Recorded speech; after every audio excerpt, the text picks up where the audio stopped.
about on Twitch. We're about to go live on YouTube. We're standing on the freaking good channel. We see a lot of green in here. We can see a lot of green in here, which means that we are live, baby. Hello, everybody. Yes, we are live. I hope you guys are ready because we are going to be playing another game of Valorant where we're going to be casting everyone that is inside of the lobby. Hello, Scarab Plays. Hello. You are first indeed, so let me help you with that because we're already opening that lobby. Let's see who is first in here because the lobby is already open and people don't actually know. Kalex, hello as well. Scarab and Kalex both already in the lobby. You've got Arculin there as well, which is making this so much easier. I think we're going to have Elisa join too, probably. But how are you guys doing on this beautiful Tuesday evening where we are going to be casting all of you guys? Are you guys good? Party is indeed open. Scarab, it is open. He's like, holy hell, I was first here. Why can't I be first in the lobby? Because you are. How am I? I'm pretty good. I've got some pretty cool news as well. Not that I'm going to be casting on the tournament, but I'm going to visit a tournament. I don't know if you guys know what PGL means. It actually has nothing to do with Valorant. It actually has something to do with Counter-Strike. Counter-Strike PGL is one of the biggest events ever for Counter-Strike itself, and the very first year it is going to be hosted in Belgium itself. And today I got a lovely tweet from Omar on Twitch, actually on Twitter, saying that the tickets were there to buy, so I bought a ticket quite immediately for the entire weekend. And guess what happened? After I bought the ticket, 30 minutes later, Saturday was sold out. So I was there just in time to grab my ticket to actually go to PGL. So I'm pretty happy. It's going to be somewhere in May. I'm going to be filming the whole freaking thing, making a video about it. I think it's going to be pretty amazing. So yeah, I'm actually going into CSGO. I'm not going to be casting it, but I'm actually going to go to the tournament, which is going to be pretty good.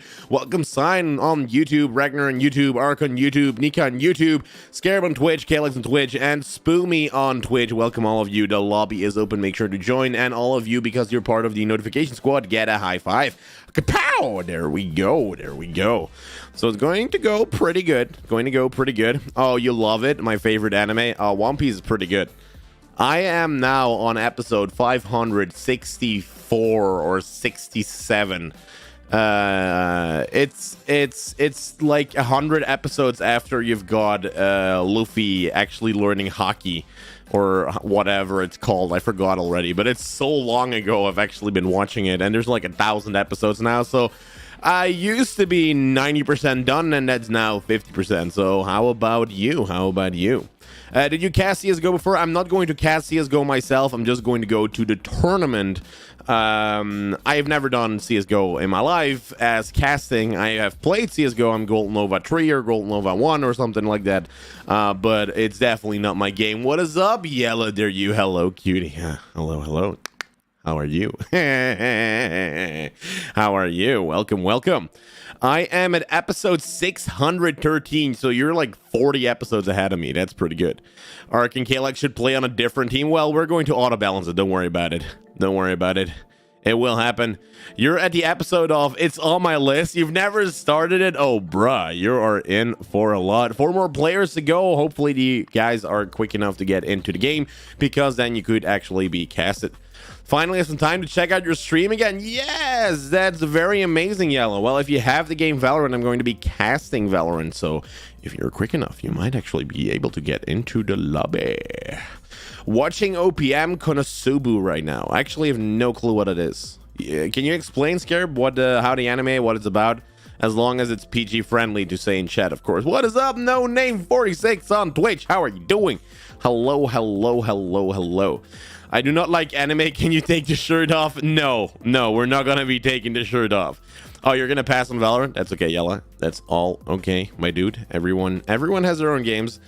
Maybe even if we can get enough people in the community, we might actually even be able to do Apex Legends at some time. I mean, how cool would that be?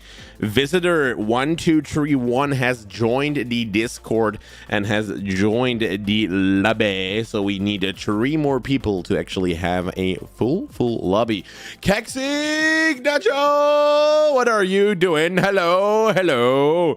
Welcome to the stream. If you also want to play, make sure to add me on Valorant. The tag is JNacho, JNacho with capital J, capital N, and the hashtag is 5908. Make sure to add me if you want to get in.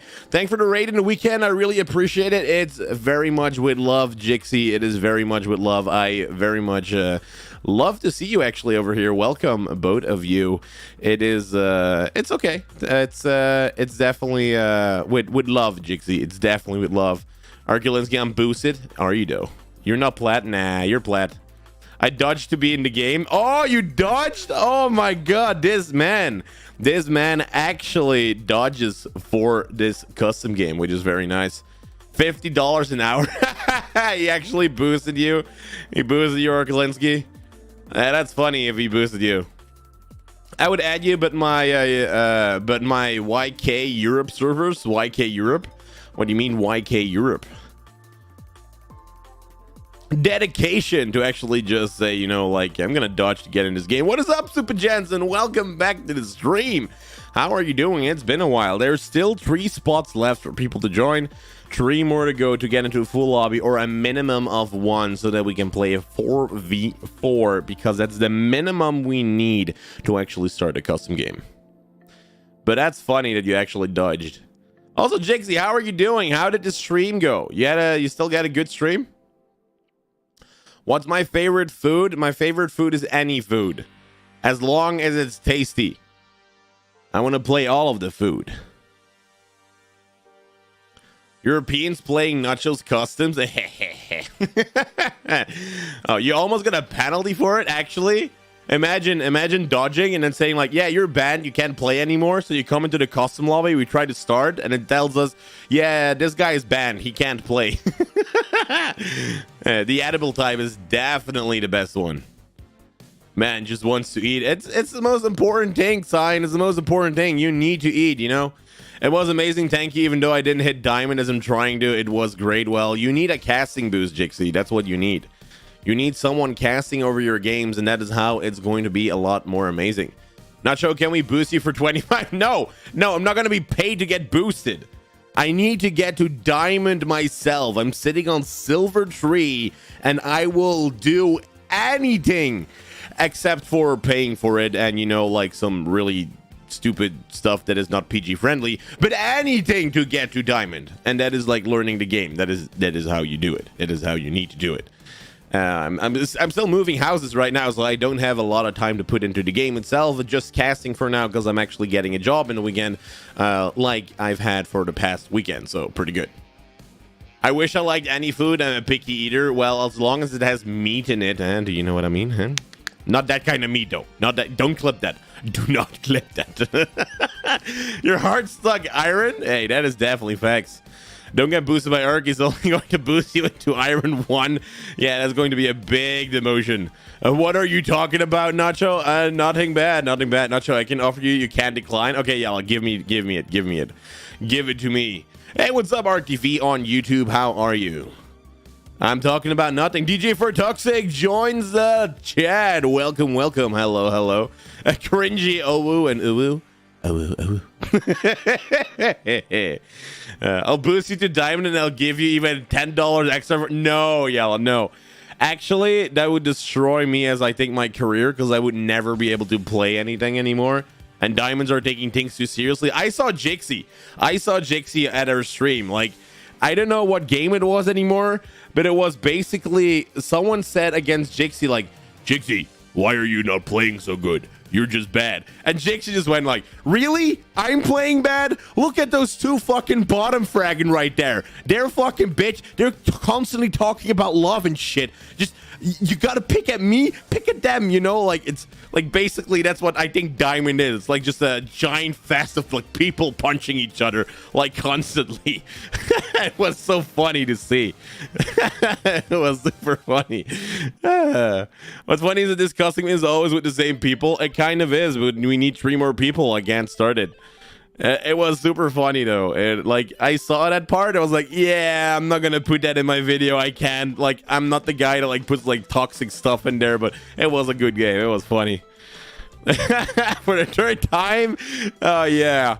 It was funny. Like you see Jigsy, like Jigsy goes like, yeah, I gotta make diamond. I gotta make diamond. It's gonna work. And like she gets like 2 kills, 3 kills. Like, yeah, she's doing it. She dies, and this guy's like, Jigsy, you fucking suck. And I was just like, bruh, she just got like a double kill. Why are you picking on this girl? She's just trying to get to diamond, you know?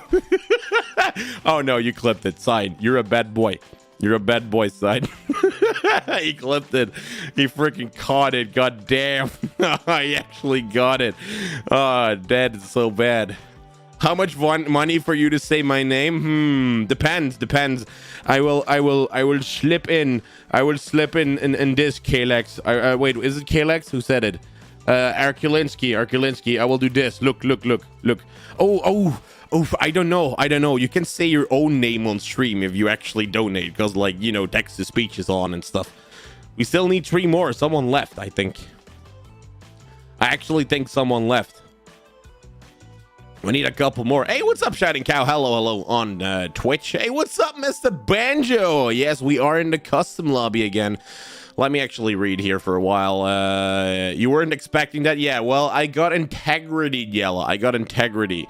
I tried to clip it, but it didn't let me do it in time. You're sad. Oh, no, Ark. Oh, no.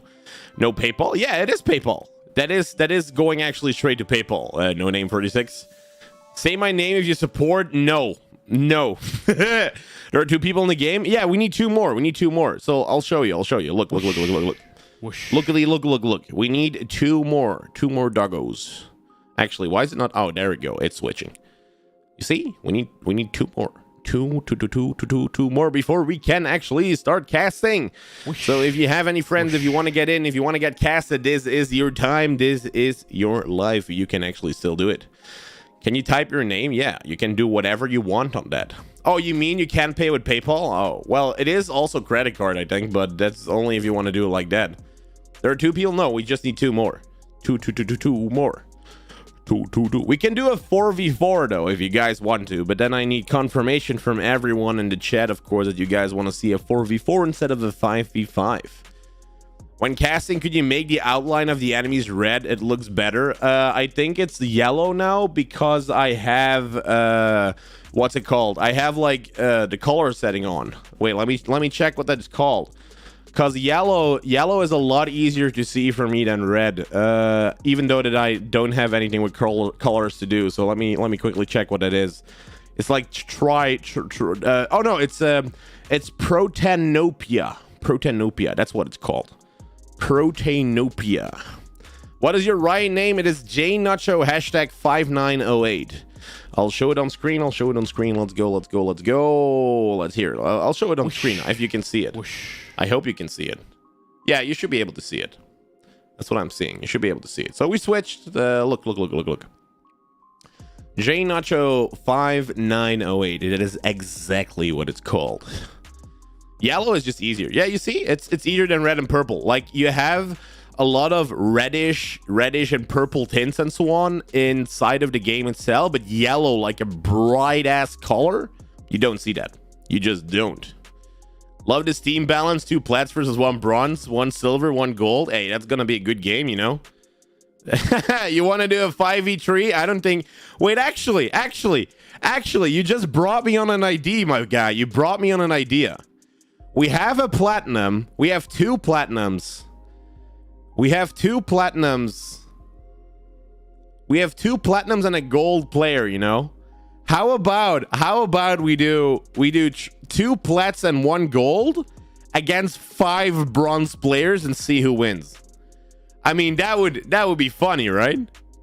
Are you only playing 1 game? Yeah, we're going to do 1 custom, and then depending on the rest of the stream goes, I'm going to do some unrated and then actually go for another custom game. You want to actually do it? I mean, that would be funny. That would actually be funny. Like having like 2 platinums and a gold against 5 bronze players and see who wins. I mean, that'd be funny, right? Big boy Boris coming in to spoil the party. We have one more spot left. One more. Well, it's an ID though. It's an ID. I want to do the ID one time. But it's there. It's on the board somewhere. It's on the board. That was funny if that was actually going to happen. The plats are going to learn us to play better. That is true, Visitor. That is true. You want to join? It's one more. One more. You still have spot, Jigsy. You still have spot. There is one more spot left as long as you can add me. JNacho hashtag 5908. The lobby is open. You can just join in. You can just join in here. Oh, you don't think you have the time? Well, depends. How fast can you defeat your enemy? Because if they lose 13-0, you have all the time in the world, Jigsy. All the time in the world. Well, it depends on how good you play. One more to go. One more player to get into the game. I think that would be pretty funny. You have already coached me. I know Galaxy doesn't suck. Oh, you just D-ranked from Diamond 3, Whoop? Really? Bro. Hey, Whoop, get your ass in here.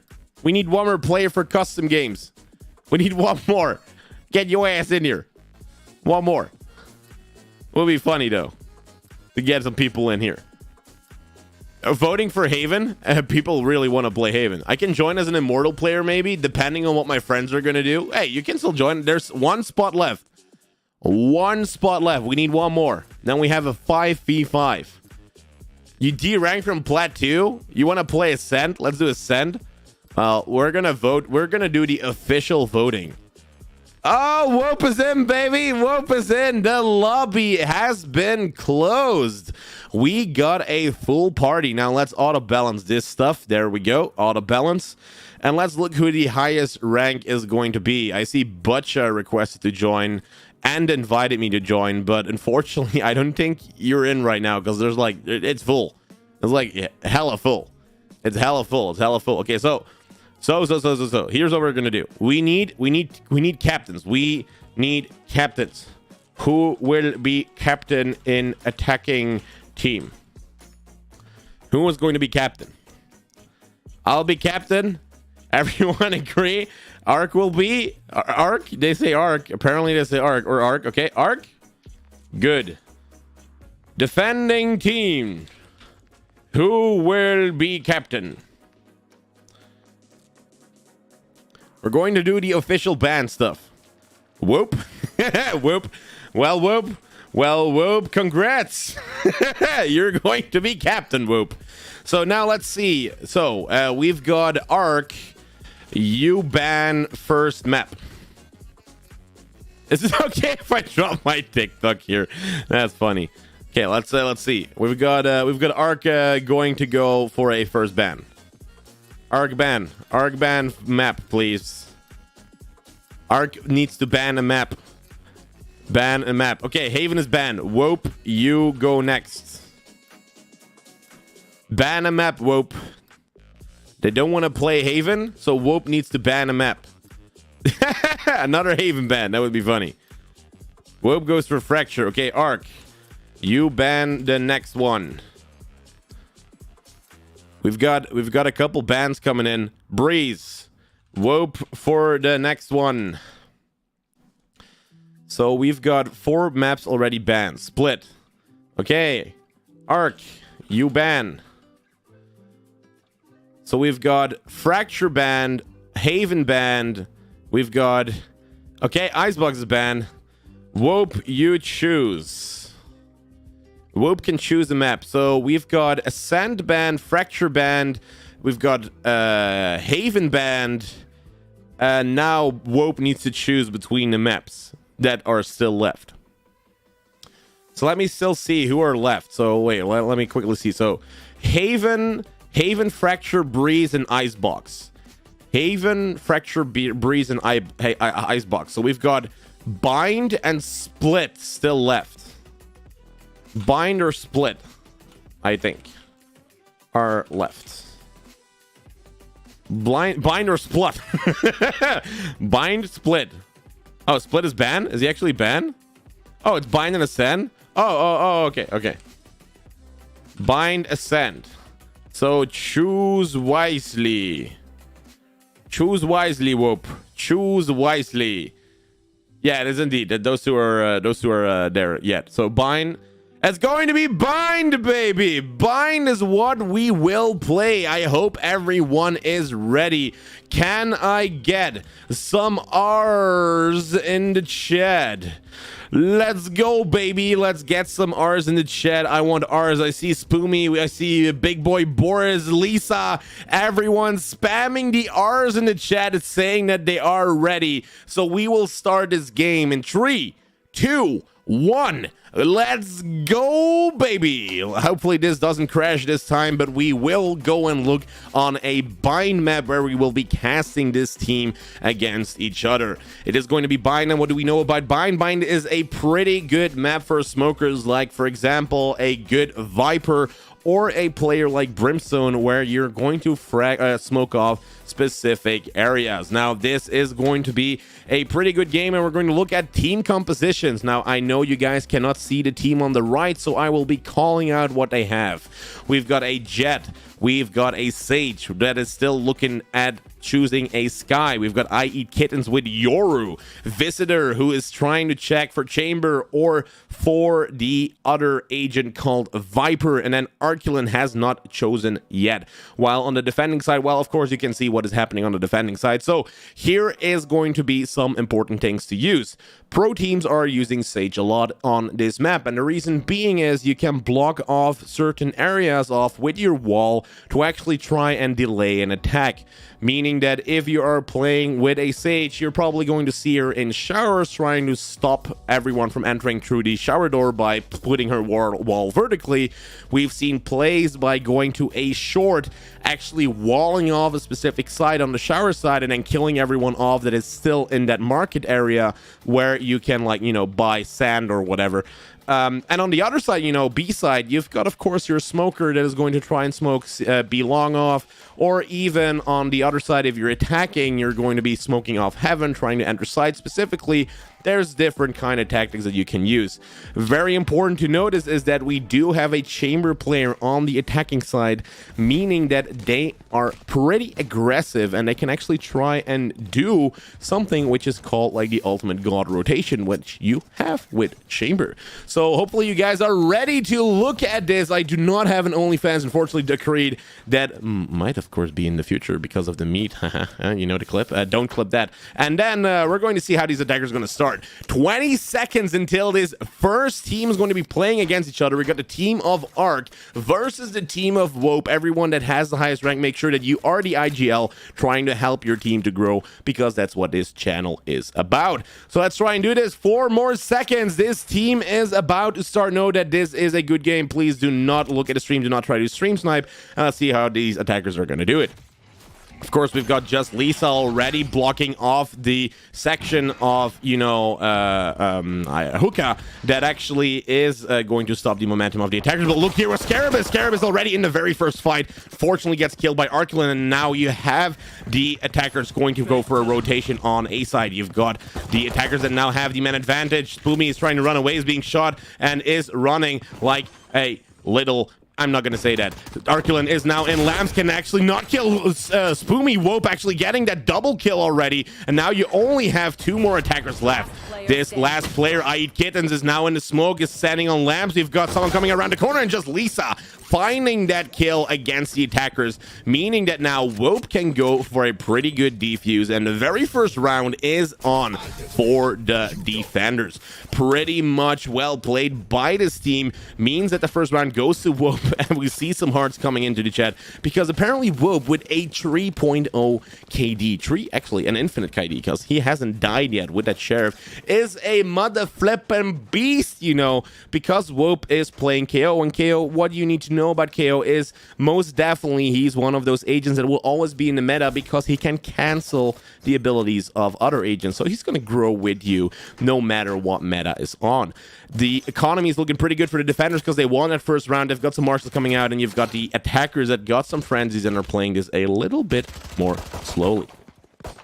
Arklin standing ready. If you got No Name 46, it has found some information of where these attackers are actually lying down. They are going to go for that push, and you've got I Eat Kittens leading the pack and now actually giving it to Brimstone, who is standing clear in hookah. No Name 64 is standing ready the moment they try and get in, but this is going to be a decision of these attackers of how they are going to push on this side.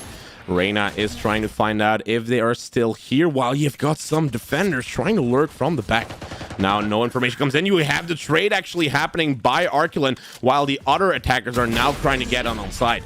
Just Lisa trying to get some kills, but the Marshall does whiff two or three shots, and you've got a teleport sound coming through where everyone now is. This means that this is going to be a pretty good plan. Kalax actually rushing in like a madman and is now holding heaven from any defenders trying to rotate.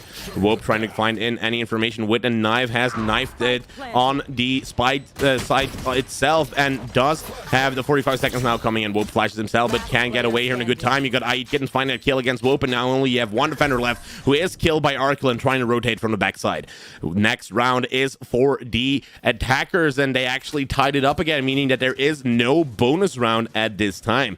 What rank is Wope? I think he just said that he was demoted to Diamond 3, so he's pretty good. He will probably do a couple of clutches in this game, but there's only one way to find out, of course, and that's because we can actually just look at Wope and just cast the entire thing about him, because he is the highest tier player.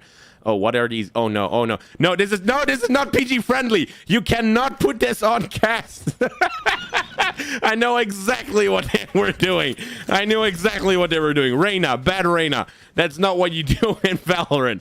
Now, of course, No Name 46 is coming out of this area of hookah, finds a kill against Arculin, and now the advantage of players is on the defending side. Brimstone already pretty far. Big Boy Boris has dropped all of his smokes, and you've got Wope, who is in that smoke area, is going to come out, does the flash against Big Boy Boris, whiffs all of his shots, meaning that this is a reason why he's still Diamond 3 and not on Immortal. We've got Big Boy Boris now entering that smoke. He has balls of steel, trying to find his play against Boy Boris, while you have No Name 46 killing off all of the rest of the attackers.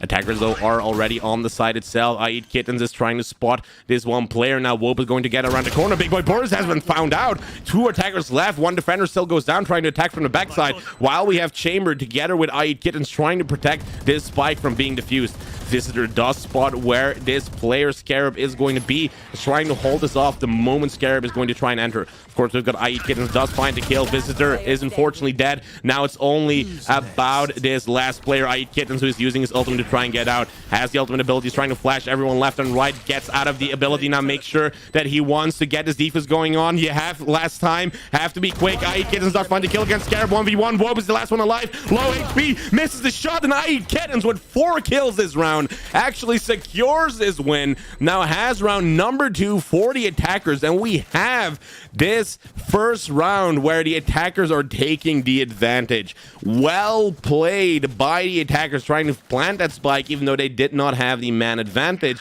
and Wope, who whiffs his shots, unfortunately has to give this win to the enemy attackers, who were just a little bit better than him. But all okay, it is only round number 3. It's the second round that has been won by the attackers. They still have the redemptions, so this is still all doable. I Eat Kittens now already being spotted by No Name 46. The blinds are coming out, but it's getting in a pretty good position, while we have Spoomy trying to help No Name 46. Boombot coming out. Oh, you got a teleport coming in. Kalax actually gets the first kill, does not get the kill against just Lisa, who helped her teammate. And now we've got Scarab, who's going to go in as well. No Name 46 around in hookah needs to watch out, because we've got Big Boy Boris here. Spike goes down, and they know exactly where that spike is going to be. Multiple of the attackers are sitting in that B long area, while we have No Name 46 waiting together with Scarab at that spike. They're protecting it like a pretty cool dog. You know, like they got him on a leash. It's like, you gotta protect it. Stay at the door, please. That's what they're doing. That's definitely what they're doing. Scarab and No Name 46 are standing here and are playing this perfectly as a defender. Wope, the last one who is standing on that B side itself, is doing the perfect position, because he is stopping I Eat Kittens from rotating through a very specific spot. I Eat Kittens has done the fake teleport. Wope actually does not get triggered by it and does not change his pace. Scarab trying to help, of course, on these advancement against these attackers, while we have Wope saying, like, please don't do it. You just have to protect that spike. That's the only thing you have to do.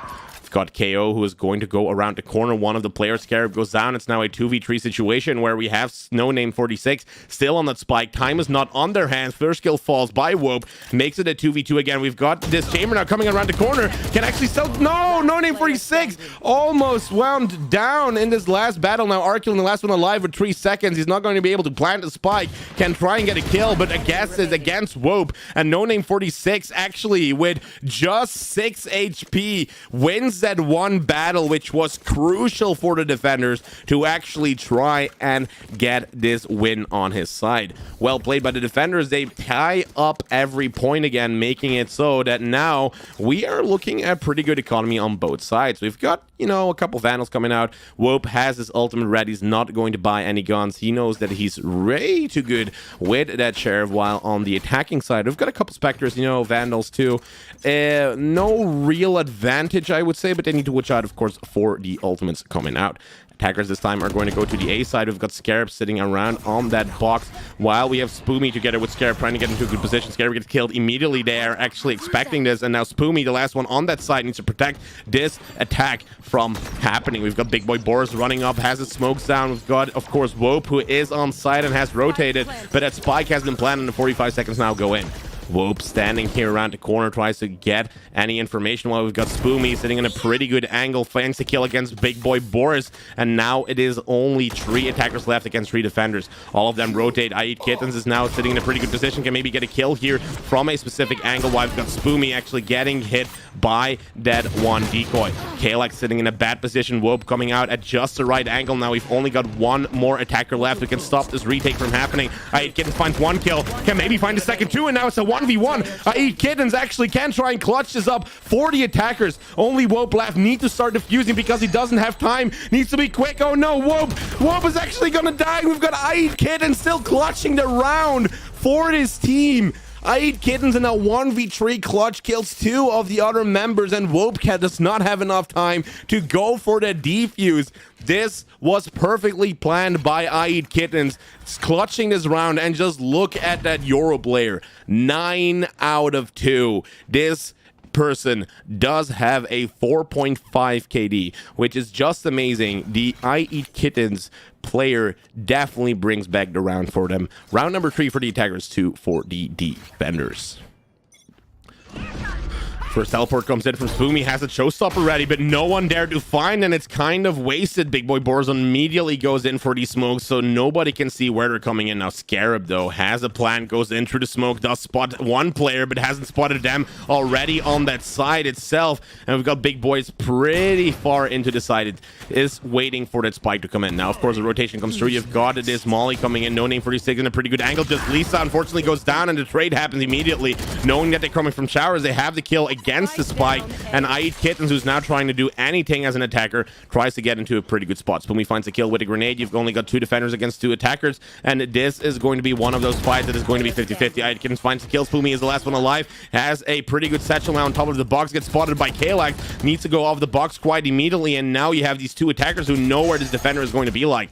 Kalak's trying to find an angle on his last player, while you have Spoomy still in this 1v1 fight. Can find a kill against Kalak, and I Eat Kittens taking away the spike to the other side to try and get a plan out. Spoomy doesn't know yet. You've got this spike that is being planted on B, and the 45 seconds for this retake of Spoomy go in. 1v1. We've got I Eat Kittens with low HP, 40 HP left, 22 HP for Spoomy. 1 kill. Bullet will kill both of them. Is going to go into Hookah. Needs to check his corner here on the right side. Is not going to do it, and you've got I Eat Kittens who clutches up another round against these defenders, and you have round number 4 actually that is on this game. This is pretty amazing. Well done. You've got the 2-point advantage already. You have the good economy on these attackers. They've got their spirits. They are saying to these defenders, you know what? You can have A side. How about I rotate to B and actually see what we're going to do there? Damage is completely done. You've got the 2-point advantage. And on the other side, we only have a Marshall and Sheriffs coming out with a Bucky from just Lisa. And we know what Lisa can do with the Bucky. She has already confirmed in into the chat multiple times. The Bucky is one of the best guns out there, and this might actually be one of those plays. We've got Spoomy together with one of his other teammates, Scarab, that is going to try and stop this outcome from happening. You've got Aitken getting the first kill. Fortunately, you've got the Bucky going down too, and there's only one player left. Whoop, in a 1v5 situation after all of his teammates died outside of that hookah area. You've got the full rotation happening to that A side. They know Wope is there, and now the rotation needs to happen pretty quickly. While we have the ultimate orb being picked by Kalex, you've got, of course, Arculin that is trying to cover out the spawns area while we have the spike that is about to be planted by Visitor. Wope is in his last kill. Get one, cannot get his second one, but whiffs a couple of them. That one kill, though, against Big Boy Boris was kind of crucial because he does get a little bit of economy. Now you've got 3-point advantage for the attackers. Still got a lot of Vandals, Phantoms. You got the pistols and shields. Economy looking good. 8,000 economy for that top player, Aid Kittens, with a 7.5 KD. It's amazing how Aid Kittens is definitely playing. Also, Casual Khan, thank you very much for that compliment in the chat. The defenders, though, have finally gotten up in their economy. Only No Name 46 that has a Guardian, that little bit of a force buy, half buy, and hopefully with that Judge and those Vandals, they can actually try and start winning those long range fights.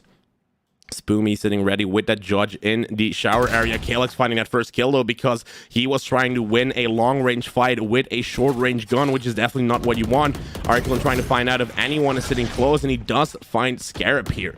Multiple pushes are happening. You've got a 4v4, 2 true showers, 2 true A short. This is one of those battles that is going to have a pretty big impact. Scarab goes down, makes it a man advantage for the attackers, and just Lisa together with Wope trying to hold the area from showers itself. Reyna sitting inside of this area that is called Heaven, and now it's a 3v3 again, finding a kill through the smoke against Wope. One of the star players goes down, which is huge, but of course we've got just Lisa with the resurrection of Wope, who can actually still get it in. Man advantage was won almostly, but you've got Lisa saying, haha, nope, and actually reses the star player from the enemy team.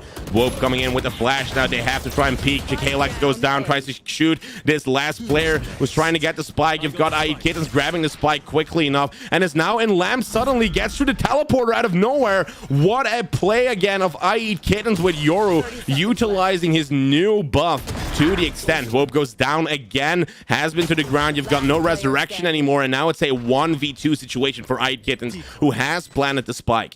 The rotation is happening from these defenders going through their own spawn while the spike is on B. Yoru sitting down in the gardens area of that B side of Bind, and this is now a push that needs to happen because that clock is still ticking. No Name 46, just Lisa on site itself. Aid Kittens still sitting in garden, is going to flash it out. Cora tries to find any kills. You've got, of course, now this decoy that is being planted from the back, but they don't believe it because you've got this. Just Lisa comes in with the wall. She cannot actually protect now where that spike is going to be defused. Time is not in his hands. Aid Kittens needs to be quick, finds the kill against just Lisa. 1v1, No Name 46 sticks the defuse. You've got the defender sticking the defuse against Aid Kittens. Round number 3 on the board for the defender. Stops this win from happening. Steel balls after the wall goes up. Together, actually, with the slow orb from Sage, they stick this defuse. Well played from the team of Wope. Wope coaching them to victory, and you've got the winning streak actually stopping them, which is kind of good, you know, from these defenders. Well played. Both sides of good economy. You've got the attackers with full Vandals and Phantoms, while we still have the Bucky coming out from the other side. Scarab standing here together with the Judge, gets flashed immediately. Hopefully he's going to be able to do something quickly, but he can because he's being pushed and doesn't see anything. His eyes were closed because of the flash. Wope still sitting on backside of B while No Name 46 is ready with that Bucky. First player comes in, gets that Bucky kill. Now No Name 46 is sitting in a pretty good position. The spike is in that hookah section. The entry is now happening. You've got Jet in the back, gets the kill against Wope. You've got the other defender getting down too, and still Reyna, who's still pretty close, unfortunately goes down as well. It's a 2v2. The defenders have rotated from their own spawn. These attackers now have to choose what they're going to do. The spike is sitting down inside of the hookah area, while we have Visitor together with Aid Kittens sitting in gardens. Elbow is being used by just Lisa, while we've got the other side being used from Spoomy Lol, which is holding the crossfire. One player goes down, 1v2, and you've got these players playing perfectly. Round 4 on the board. Crossfire being held on these attackers, meaning that these players are finding the numbers of the enemy team, reading out the entire attack tactics, meaning that, of course, they had just won and clutched another round against these attackers where they were 2-5 actually in the beginning. Pretty well done. You see it in their economy. They've got the Vandals, one Spectre only for Scarab, actually trying to find a shotgun now and doesn't buy shields because, you know, he's going to be like, I'm a glass cannon, bitch. And you have the ultimate that is ready from most of the defenders. Attackers still having Vandals. Economy is good, but they have to win this round if they do want to keep it. Just Lisa sitting here pretty close with that Vandal. Is she going to keep the trigger? No, she does get the trade though. You already have a 4v4 situation on your hands. Scarab goes down because the shotgun is being spotted. All of the attackers in A short, while only No Name 46 is pretty close. They're on the side already. No Name 46 goes down, and now it's Wope on that A side. Kalex together with Wope here. The battle of the ages is going to begin while we've got Spoomy trying to take control of Heaven. It's a 2v4. Wope pretty close, has his ultimate down, tries to check his corner, gets the one kill. Kalex pretty close, does not get the second though, gets traded immediately. Kalex now against Spoomy. Spoomy in a 1v3 clutch. Satchel's coming out. Showstopper misses, unfortunately, and now you've got Spoomy finding the angle. Does need to reload. Big Boy Boris finds the kill, round 6 on the board. 2-point advantage for the attackers after we've got the Showstopper miss together with Wope actually trying to get the kill. Also, thank you very much for that Guardian. Guardian is kind of a safe gun if you're going to compare it to a Vandal, definitely in pro play con, so that is definitely what I'm going to be saying, if you know what I mean. Defenders are doing it pretty good. Their economy now this round is not looking good. You've got only 2 Vandals, not really any savings. I think they need to be calling out how they should be doing stuff, because you see on the enemy team they've got 5 Vandals, and full buys are very important. If you want to win a game, you need to have as many full buys as possible, and this is what's going to be winning your games. Arculin with the flash already goes into Hookah itself. They're trying to check most of the corners while we've got I Eat Kittens trying to get in and find any of the information. Grenade is being thrown by Race through the teleporter. First person comes through. I Eat Kittens does unfortunately, well actually Scarab actually unfortunately dies because he was sitting down in that teleporter. Now they're trying to enter through Hookah. 2 of the attackers are there. Wope tries to actually stop, and one of the attackers goes down. On C, B long, you already have I Eat Kittens trying to find it out over there, and now Wope is going in for the spots. No Name 46 sitting on side itself inside of the box, but Wope tries to flank, or actually go around with his gun and tries to get any kills with that sheriff while we have the crossfire from Spoomy being held. Wope together now, unfortunately not together anymore. No Name 46 actually goes down, and now it's a 2v4 clutch that needs to happen. They don't want to enter side anymore. They're going in for the rotation. They don't know it yet, and the immediate teleportation from Yoru. Did you see how fast that was? Immediate teleportation from Yoru was on the other side. They knew exactly where these defenders were. Spike goes down, 40 seconds still clocking in, and now the defenders need to play for that retake. Wope waiting for Spoomy. The last players that are always alive against this 1v4 are sitting in a pretty good situation for the attackers. You know, they are in the 2-man advantage. You still have a little bit of low health on Jet, and they are slowly getting on side. Clock is taking away. Wope going in Lambs is checking his corners, does not find anyone yet. You've got one of the other players dying. The trade happens. Wope now comes around the corner, wastes his 2 shots, gets a kill against Kalex. 1v2. Wope can go around the corner, finds it again. I Eat Kittens with low health. Wope can actually still do this. It's a 1v1. I Eat Kittens going away. Wope does not have time. Wope does not have time, and I Eat Kittens has it on the board again. Wope tries to clutch this by himself, but you don't have enough time to do it. And unfortunately for the team of Wope, we have the attackers that still win this round, even though that they were in the disadvantage with HP, but they were in the advantage with time. I Eat Kittens now sitting on 18-4, a duelist out of your dreams. Where is this guy in my ranked game when I'm playing Valorant? I don't know, because I'm Silver 3 and not at that level of I Eat Kittens. Economy looking good on the side of the attackers, except for the classic from Visitor, and on the other side we've got some Odins and, you know, some Vandals coming out, so it's looking pretty good. No Name 46 with the blind comes out with the swing, doesn't get any kills, does get the spots, and now you have 3 attackers already ready. The grenades and boombots are coming out. Just Lisa goes through, has that Odin, gets killed by the other Odin from Big Boy Boris, who has a bigger Odin than just Lisa apparently, and now it's only 4 defenders left. They are in the disadvantage, and this is going to be pretty hard, you know, for the team that is defending. No Name 46 gets blinded from Hookah. You've got the orbital strike coming out, trying to stop the enemies from going through the side of their own spawn, and now you have Spoomy sitting pretty close with that judge. As long as this push happens together, they're coordinated, they can still do this. You have teammate Arculin going down inside of that section, crossfire being held on Spoomy, and you only have 1 more defender left. Scarab in a 1v4 clutch. Arculin finding the kill. 8 points for the attackers, sitting on a 4-point advantage. We're going to look at the second half. Sides are now switched, and can these attackers that have won 8 rounds already in the first half also do the same thing when they're defending? Because that's the most important thing. It's the consistency that needs to be held out. And maybe the defenders who are doing pretty bad can do better as attackers, because you still have the time to do all of this. We have seen a 9-3 curse happening, and now it's actually 8-4. They got 1 point extra. They can still do it, you know. There's no reason to give this away. They can still try and win. And economy-wise, they've got some shares coming out on the defenders. Well, actually one. They just switched it with a ghost. For some reason, they've got no money anymore left, or any cash left, meaning that they've bought abilities. And on the attackers, they've got 2 shares with some light shields coming in.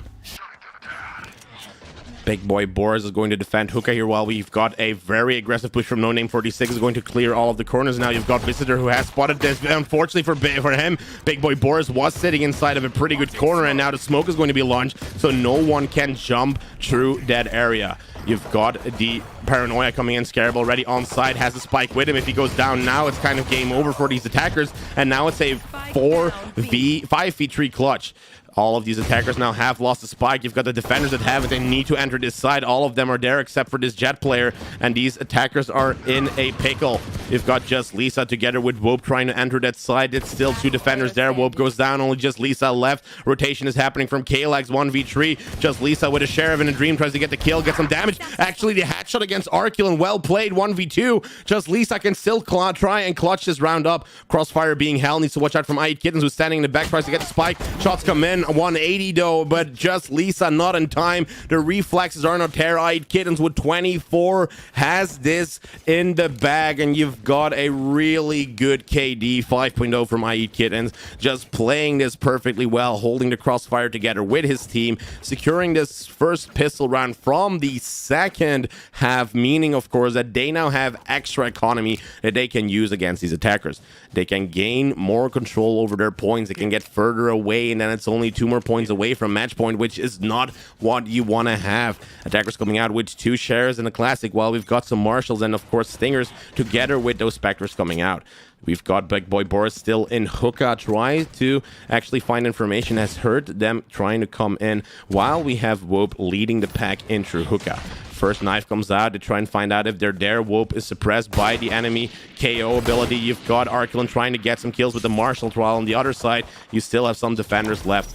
Wope in Hookah tries to find a kill against Arculin. A very important kill to find. Does not hit his shots yet, while all of the attackers and defenders are still alive, with the defenders still having a little bit of health left. Arculin low on HP, tries to still get the kill. Unfortunately gets killed. Now Wope with the double kill. Well played by Wope. They now try to find information where the last ones are. You've got 1 more defender falling down, 2 more defenders, the last one alive. They are now in the backside. Scarab is being spotted from that elbow section, and you've got almost a flawless victory where only just Lisa goes down. The spike has been planted, round number 5 on the board, meaning that they've stopped the winning streak from the defenders, playing this as they should be on a low buy against them. And now we do see a couple of guns coming out. We've got some light shields with Vandals on the defending side, while on the attacking side you of course have Death Phantom, you have the Vandals together with a Marshal. It means that the economy is better spread for the attackers, and if the defenders are going to lose this round, they're going to have to play an eco round next time. A push happening from the attackers this round, meaning that they are in a 5v2 situation as long as the other ones do not rotate. And you've got Visitor trying to spot from a specific angle where this last player is going to be. Spots No Name 46, the rest is running through. Just Lisa finds the kill, and it is now a battle of the fittest. You've got Taming Arculin still pretty close, running through lamps, trying to watch out for that kill that is going to be happening. I need to switch to the right player. Unfortunately, do not find it. No Name 46 is going for an aggressive play. Does not get the swing in, but you've got the trade. Only 2 defenders left. Arculin still in heaven, while the rest of the attackers are trying to plant that spike, and you've got this KO player that is going to flank from the back. Arculin finds the kill. Very well done. Now he goes down. Unfortunately, Wope needs to watch out from the back, as you've got Aid Kittens getting that kill, and it's a 1v2 spike about to go down from Spoomy, and it is Spoomy together with just Lisa that have to stop this retake from Aid Kittens. He has clutched this round before, is coming from a short. Lisa standing inside of the entrance of lamps, while we've got Spoomy holding the crossfire. Aid Kittens can no way enter this side without being killed. from multiple angles. Spoomy is the first one to fall here, gets this fall, and I actually predicted it happening now. Just Lisa sitting in lamps. We've got I Eat Kittens who tries to find out where Just Lisa might be. It's going to check this on side of the shower section. Just Lisa coming in from the back and gets the kill against I Eat Kittens. Clutches around 40 attackers. Very well played, and Wope is doing pretty good with his team. Wope actually losing in the beginning, was sitting on 8-4, is now sitting on 9-6, getting a little bit closer every single time, only a 3-point disadvantage right now before they're tied up again. We've got Operator coming in from the attacking side, going to be held for clearing corners, Phantoms, and still coming out, but you've got Spoomy and Wope with some low credits. They are going to go for pistols instead. While the defending team, as I said, lost a round. They are sitting on pretty bad economy, meaning you've got some pistols. Bucky's out. It is a low buy, and I think we actually have Wope predicting that this is going to happen as low buy, so he's not going to risk any of his funds. Visitor still holding this specific angle like always. Scarab teleports through. Wope knows exactly where this player is sitting, and now no one is sitting on that site itself anymore. You've got one of the players that went for a fake teleport. Kalex sitting here with the Bucky Spike about to go down. Finds one of the shots in against Spoomy, but does not do a lot of damage. 45 seconds now in. Goes down. Arculin tries to enter from his own spawn, while we've got one of the defenders flanking from the back. Sees the teleport from Scarab. Gets the kill with that Stinger, and now it's a 3v4 situation. From the back, we've got Big Boy Boris gets killed immediately. Yoru tries to enter through Heaven, and you have got these two defenders still against these 4 attackers. I Eat Kittens through Lamps. Does find where No Name is, going to go for the... actually, wow. Teleports away just in time, and you have no clue where this Yoru went. Their ultimate is being used against these defenders. I Eat Kittens standing behind the wall. Spoomy finds the kill. Only one player left. Arculin cannot hit his shots with those stingers. It's too far away. Spoomy comes in with the swing, finds the kill. Round number 7, and Wope's team actually secures the round, and only 2 points away from being tied. Your boy is playing very good, is coaching his team, sitting on 17-13 while he was playing inside of the middle at the beginning, is now redeeming himself as one of the better KO players in this match. Other team, I Eat Kittens, who was sitting on 5.0 KD, is now getting his KD down because he's dying more rounds, which is good because he's one of the star players. Once he goes down, they do lose the round. Vandals and Operators, well, Operator on the attacking side, not on the defending side, but it is good economy for both of the teams. Now first Jet comes in, tries to get the kill with that Operator, doesn't find it immediately. Wope is going in for the rush, does need to watch out for that Operator who's going to be checking his corner. You've got this Operator shot that fell out. You've got Wope finding the kill actually through the smoke. What a Chad, actually not needing his eyes, just shoots randomly, finds the kill. That's a diamond player for you right there. Scarab going in with that spike, tries to plant it immediately. Not a good idea because now the defenders have that spike, meaning that they have to push on that B side if they want to win this game. Meaning this is pretty good for the defenders. Just Lisa gets the orbital strike just out of the way, just in time. Attackers finding kills left and right, and suddenly all of the defenders fall. Even though they had spike, they had control, they had everything. Round 8, 40 attackers. The defending team doesn't know what to do. It is the train of Wope going whoop whoop, actually going through on side itself, meaning that they win this round. Wope sitting on 9,000 credits, having those Vandals, having those Phantoms. He is coaching his team to the win, and that's why you want him as a leader. On the other side, I Eat Kittens only sitting with a Vandal Light Shield, and the rest sitting on Spectres with Light Shields. This is not looking good for the defending team because they don't have that economy. Pretty good pushes from the team of Wope. The defending team needs to change their tactics if they want to stop this train from running towards them. Now this station, the target is B-side. The train is about to start, and you've got these players, Spoomy, ready on B main, while Hookah is trying to be held by I Eat Kittens. Fake teleport coming through. Just Lisa tries to find a kill against I Eat Kittens. Has a lot of damage. Is dodging those bullets like a madman, while we have Brimstone lurking from the back and trying to go for a flank. TMA Kalex is watching out from the garden area, is being paranoid. You've got these two defenders now coming in, finds a kill against Wope. Now Wope actually comes in. You've got this first kill already, knows that she's sitting somewhere. Unfortunately for Wope, he goes down. The reflex is not there. No Name 46 needs to go back, but you've got Brimstone coming in. Is with that flank. Touches most of the bullets, but Just Lisa still finds the kill. You've got a 3v2 going on. 2 attackers still left, while you have a resurrection happening too. No Name 46 is still in. You've got the man advantage back into the defender section. Visitor holding a specific angle, and they both suddenly fall out of nowhere. It's 9-9. These attackers are doing this because this is crazy how they're actually still winning this game. They were 4 points behind, and they're now sitting on 9-9. What a Chad team with Whoop Whoop. The Whoop train going in, just going full whoop whoop on you and trying to get on that side with the target, Spike Planet, and everyone dead. What a team, what a conductor, and he's actually a robot in this game, doing it very well. Economy on both sides good. You've got no shields, unfortunately, on Big Boy and IE Kitten, so this is going to put them in that disadvantage. Whoop together with No Name 46 is trying to go in for the push. You've got the first flash coming in, and that means that now Hookah is kind of cleared, checking all of the corners. Big Boy Boris knows what's happening. He's going to go out of his way. He feels the heat already, while on both of the sides are trying to push IE Kitten sitting inside of the container. You've got one of the defenders already falling. All of the kills are coming in. No Name 46 together with Whoop is a train station trying to get out of here, while you have the teleport from IE Kittens through the back. They didn't know that he actually teleported behind them. Somehow this Euro player stopped them from getting killed, and now you've got the push happening from Scarab. Scarab about to plant this spike. You've got one more defender falling down trying to get through. You have that kill, of course, with the operator.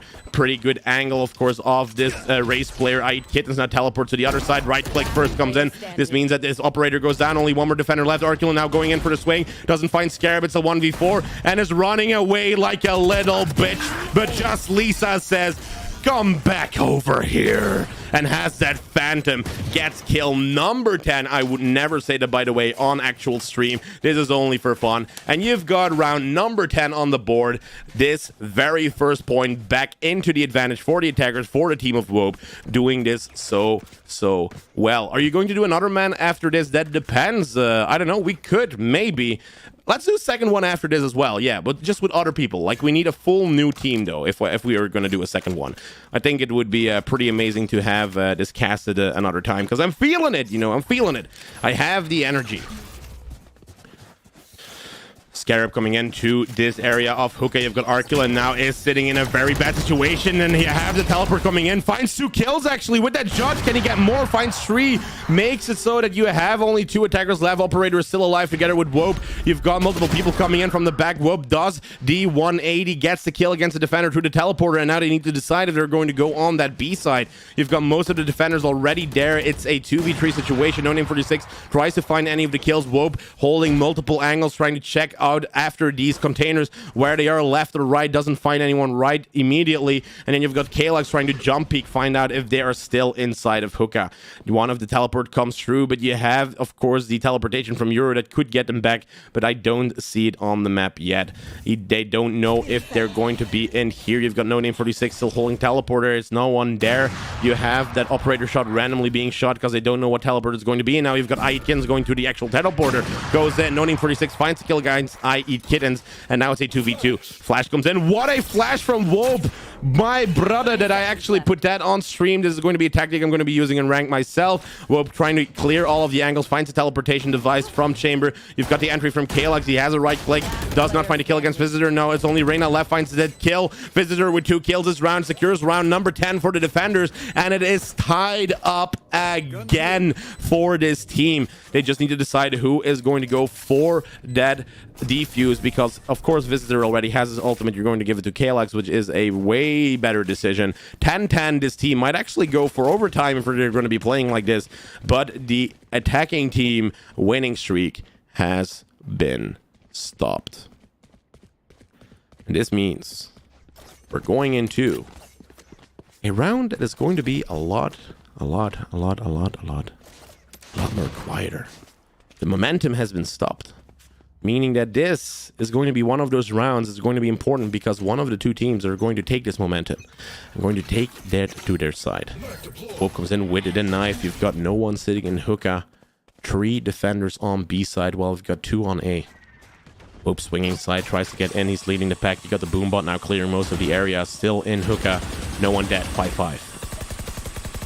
They're trying to find information through the smoke, but they don't see anything. You've got Brimstone, of course, sitting on the other side now. The Paranoia comes in, does some damage against Brimstone, and the Steam Beacons are coming out too. Visitor still sitting in the box while we've got most of the players. One defender actually going down from Wope, who tries to stop them from getting from the back. You've got Scarab going into the smoke, has that Odin going to go out. You have Visitor sitting right next to him. If he shot, he would have had him. Teleports away to elbow. You still have 2 defenders left. The attackers are going in. You've got Big Boy Boris sitting in cubby area, tries to get the kill against 2 of them. You have no defenders left. Spike about to go is planning right now. Kalex has it operated from elbow. You have the peak. It is a 5v1. The train, the Wope train on side of B. Only Arculon left in the back in a 1v5 clutch.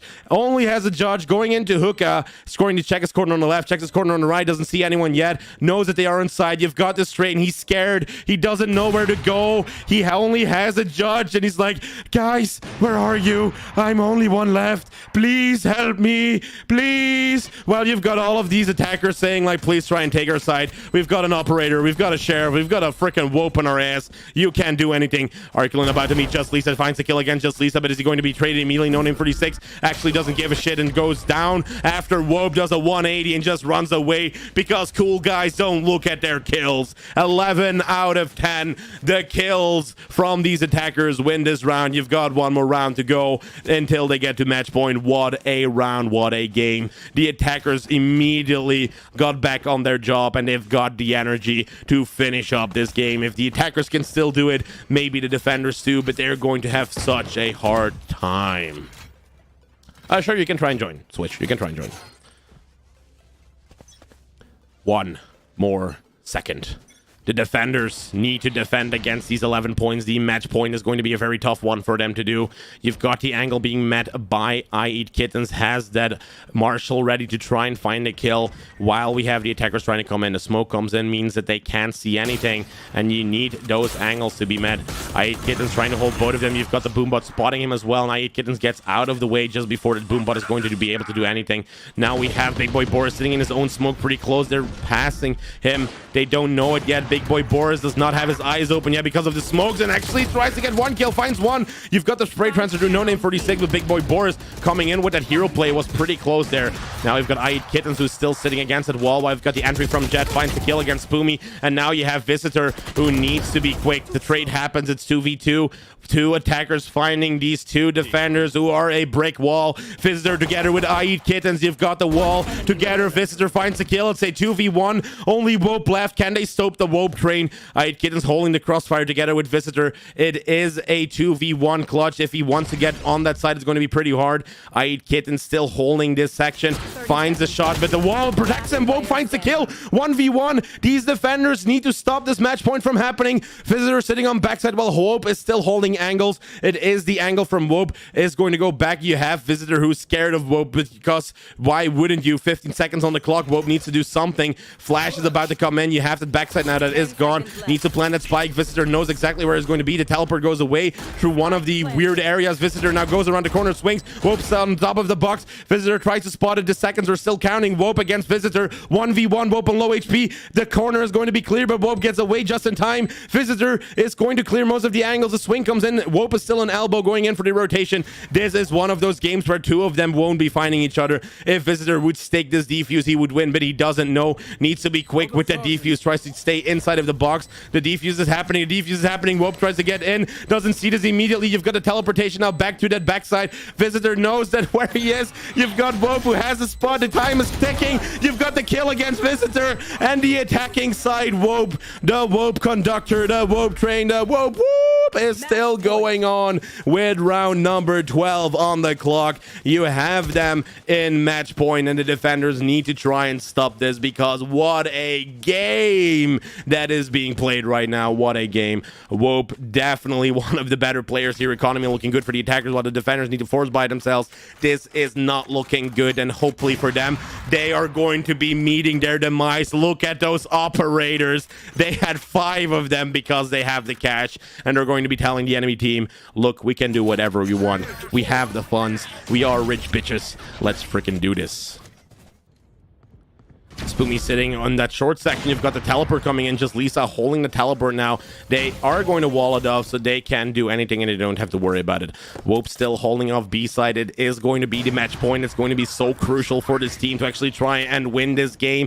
Wope going in. You've got them on that you've got them, of course, on that window from Hookah itself. Wope goes back, knows his team is rotating, and look where they're going. A side is free. It is one of the better calls to make. They see everyone on that defending side. On B, this is one of the better calls to do. And you've got the spike now actually being planted on A side because they've pushed every time to that B side.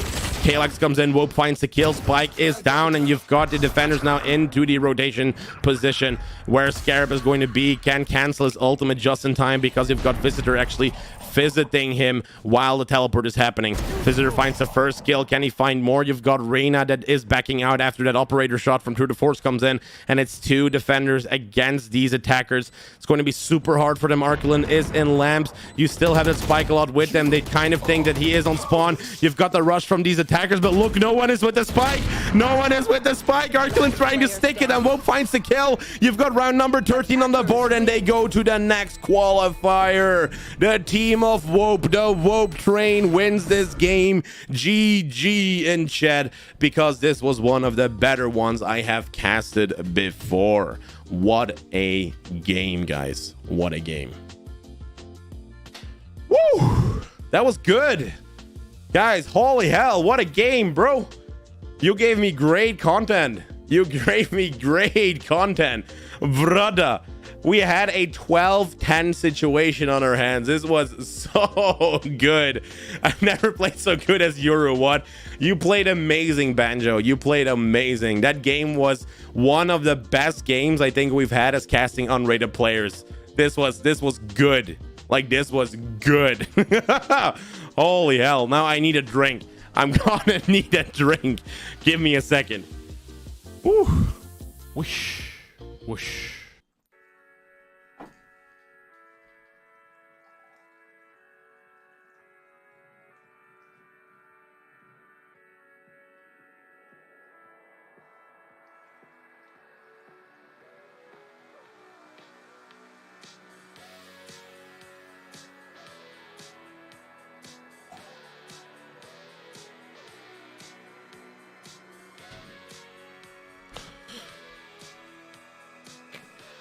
It was super good. Also, thank you for playing, Spoomy. We do need a lot of players right now. Oh, you're quitting this game, Scarab? Well, Scarab, here's something. Can I give you some advice, Scarab? Would you be open for some advice? Because I've looked at a couple of your plays, and I can tell you some of the things that you're doing wrong that is actually fucking your team. So, if you want to, I can give you some advice. If you don't want to, that's all good, bro. Like, I don't need to be mansplaining here. It was a lot of fun. Oh, GG, well played from Big Boris. It was good. It was an amazing game. It was an amazing game. You do? I do what I want. I am Scarab. I do what I want. I also want some advice. Well, Visitor, I don't really saw most of the gameplays that you did, because there's something that anyone can benefit from. So you see that Scarab was playing with Omen and had the Spike. And the goal of Scarab in his mind, and I know it's in his mind, he's going to be like, I got to get that Spike down. I got to get that Spike. I don't care if I die. I got to get that Spike down. And the problem is, if you're going into side with like 4 players as defenders and they're seeing you, basically what you're doing is you're giving them a free Spike. So the moment the Spike is found, you immediately have all of the defenders. Spike is found, Spike is found, Spike is found. So you've got all of the rotations from that other side coming through to your side. And now instead of having 3 defenders to deal with, you now have like, I don't know how many. You've got like, I think like 5 defenders to deal with at that point. So it's one of those things that you need to watch out for. So it's better to leave the Spike with your teammates. And it's good that you're rushing in, but you shouldn't rush in to try and get the Spike down. You should try and rush in to get an entry kill, to gain more advantage, to gain more of that area that you're trying to enter. And then you're doing your job as an Omen. That is what you have to do or need to do. That's pretty good. JNacho is silver, yet still so smart. Yeah, it's because I'm a caster, Spoomy. Here's the thing. I know what to do. It's the execution part that is lacking. That is the problem. That is the problem. That was fun. You should rewatch the game, Whoop. You should rewatch the game. It was one of the best games I've casted. I'm going to probably make a separate video out of that one. That is how good I think it was. It was like a game that I started doing, and then suddenly you've got like the Whoop train going on. It was one of the most amazing things that I've casted before. It was really good. I liked it. I loved it. You also want some advice? Well, Visitor, I think I didn't really look at you, but I'll try and pay some attention next time if you're playing. Like, I'll make sure that I'll pick out some things that are important that you need to know as a silver player or a gold player that you're doing wrong. Can other joins from now? Yeah, sure. It's an open party. You can get in. The party is still open. I don't know why people aren't joining. Nacho Bro, it was a great game. Well played to everyone in it. Yeah, sure. It was a really good game. It was a really good game. Nice because you're Iron. Well, here's the thing. If you're Iron, right? If you're Iron, you need to think about what you're kind of doing and what your plan is. It's not... I feel that if you're Iron, your only job is to get that spike down and then hopefully trust your teammates. Like, hey, teammate, I got the spike down. Now you do your job because, like, you know, I did mine. Like, you need to be more thinking of the game itself. Okay, so I'm going to B side. I have 3 defenders that I'm spotting on B. What does that tell you? Oh, it tells you if there's 3 over here and I don't spot the rest, there should be 2 on the other side. So what is better? Me pushing a 1v3 or me pushing a 1v2? Oh, I'm going to be pushing a 1v2. But if I'm going to be pushing that 1v2, those players will say, hey, you rotated, so they will rotate, and now it's a 1v5. So what you should be doing at that time is tell your teammates, hey, there's 3 here, so that the guys on the other side know, oh, there's only 2 here. So if they get those 2 entry kills, they can go in for the spike and try and plant it. So it's more about playing together that is very important. That is, I think with Iron is most important. And of course, instead of just holding your left click if you have a weapon, just click once. Just click once. You need to burst fire. You need to learn how to burst fire. And then if you're getting into like gold and platinum and, you know, like diamond, then you need to get the whole thing under control. Now let's try and see some other things here that are being said. All you need to do is play, you'll learn the way. Yeah, it's exactly what Wopipo says. Exactly what Wopipo says. For the people that still want to join, my gamer tag is JNacho, #5908. We still have 5 players left that can get in. Anyone can get in if you want to. Can you wait? I accidentally joined the Spike Rush game. Well, you gotta be quick then, Visitor. I'm Iron, but people say I'm being gold easy because I only play with randoms. Well, I only play with randoms too, and I'm silver 3, so... Language. It definitely is language. But my duelist won't entry, but we have to entry. Note my aim is hot diary confetti. They need to play that role, Scarab. And if you have duelists that are not playing that role, then maybe you should play the role. And people are like, you know, if you're playing in like Iron and in Silver, your lineups do not really matter. You can out aim everyone if you're getting good enough. It's like if you really want to play with tactics though, you need a team that communicates, that has a mic, that needs to get in, because if you don't have a mic and the other team has, you're already lost in that game. There's nothing you can do. Nothing. And you, as an Omen, you can entry. You got Paranoia. Paranoia is your blind. If you can coordinate your Paranoia together with like a Jet going in on site or a Reyna blinding as well, you've got this whole area that is blinded and you can just go in for the entry because they can't see anything. I once played a com game and got 3 AFK mates. Oh, bro, that is just game over. You're playing Team Deathmatch. You're not playing Spike Rush or anything. You're playing Team Deathmatch. It was very fun. To climb, you must insta-log Jet. That's funny, Swish. That's funny. I'm telling my teammates to get the fuck out from my side, but nah, they get reported. Well, you have to find good teammates at some point, Scarab. That's the thing. Sometimes it's very unlucky. We need 2 more players. Swish and Wope are in. We need 2 more. I'm gonna drink some water. I'll be right back. Cause this voice definitely needs healing. This voice. Woo! My water was actually here. I got bamboozled by myself.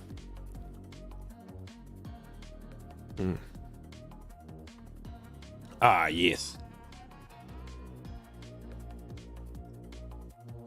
Water. water.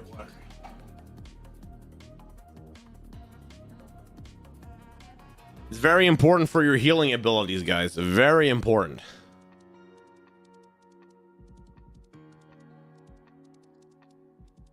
The more water, the better. Ooh. I can feel it in my throat. That I've casted for a very long time and a very heavy one. We'll do one more. And then we'll go for unrated games. Because then my voice needs like stuff lower down. Actually, can we do like half rounds? Because I don't think my voice can do another one like that. Let me see. Play it all rounds, hide match. No, we can't. So we're just gonna go for 12. We're just gonna go for 12, baby. 12. A bower hair. I have no idea what that is.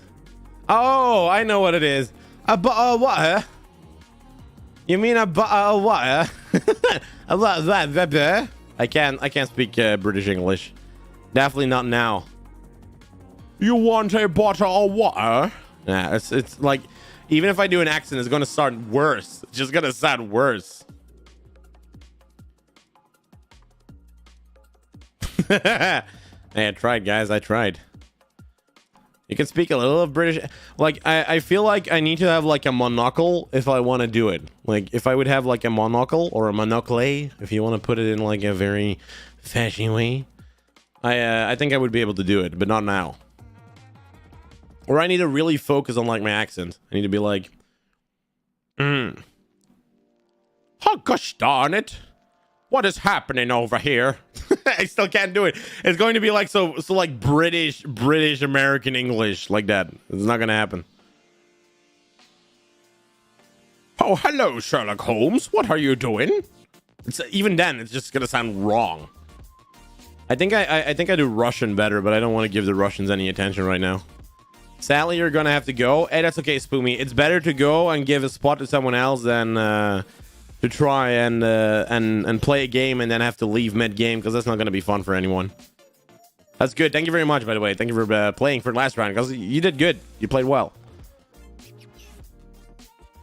Wait as long as possible, please. I mean, we need 3 more players. That's gonna kind of be the same team again. Just funny. Yeah, we indeed need 3 more. Can you show us the cat? If they're not sleeping, give me a second. They cannot be sleeping.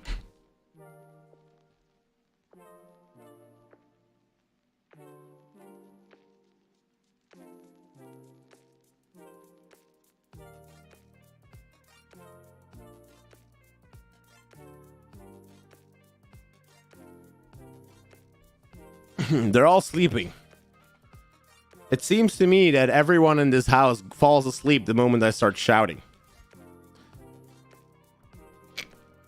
I can see you, Scarab. You just typed it as I was back. You just typed it as I was back. That's funny. Well, we need too many now. How about we do this? So we can do an unrated game with the rest that is here. Oh wait, 1, 2, 3, 4, 5, 6, 7. Oh no, there's too many. We can't play unrated. That would be funny though. Illusions, hallucination. I can already hear like an old man saying that. You know, old man, are you really stealing that? Are you really stealing that chair? I mean, like, I can see you dragging it downstairs. It's an illusion, hallucination. Old man, I can see hallucination. That's basically what an old man's gonna be doing. Drunk Nacho, someone clip. That's how an old dude's gonna be. Dude, we can see you with the chair. Hallucinate. It's like, yeah, it's going to be at a psychic ward quite immediately. Kind of funny. We still need 3 people. I mean, it would be fun if I would be playing. I mean, we could do a 4v4 what I would be playing. Would that be an idea? Would that be an idea? Oh, wait. The idea. Swish and Whoop, you're diamonds, bro. You're diamonds. You're freaking diamonds.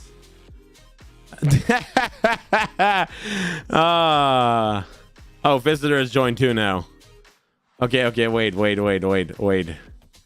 I have an idea. What if Swish and Whoop? So a diamond and an immortal player play against a bronze player, an iron player, a platinum player, another platinum player, and an iron player. Can it actually be done? No, you actually need one in your team. So we're gonna give you one platinum. So you can choose. So okay, so Whoop and Swish, you can choose. Or Arculin gets in your team, or Kalex gets in your team. Or Arculin or Kalex, you can choose. And we will do 5 features. Scarab left. Scarab left immediately. That's funny. Well, that's funny. Can you switch servers to Frankfurt maybe? Yeah, sure I can. That's all good. Oh, you had to go? That's funny. Visitor, I love you. Can I also be on the diamond team? I don't know. I think Arculin, you need to go to the other side now. You need to go to the other side. Because I don't think this will be fair. This will never be fair. So Arculin, you can go back to the other side. It's going to be a 2v5. It's going to be a 2v5.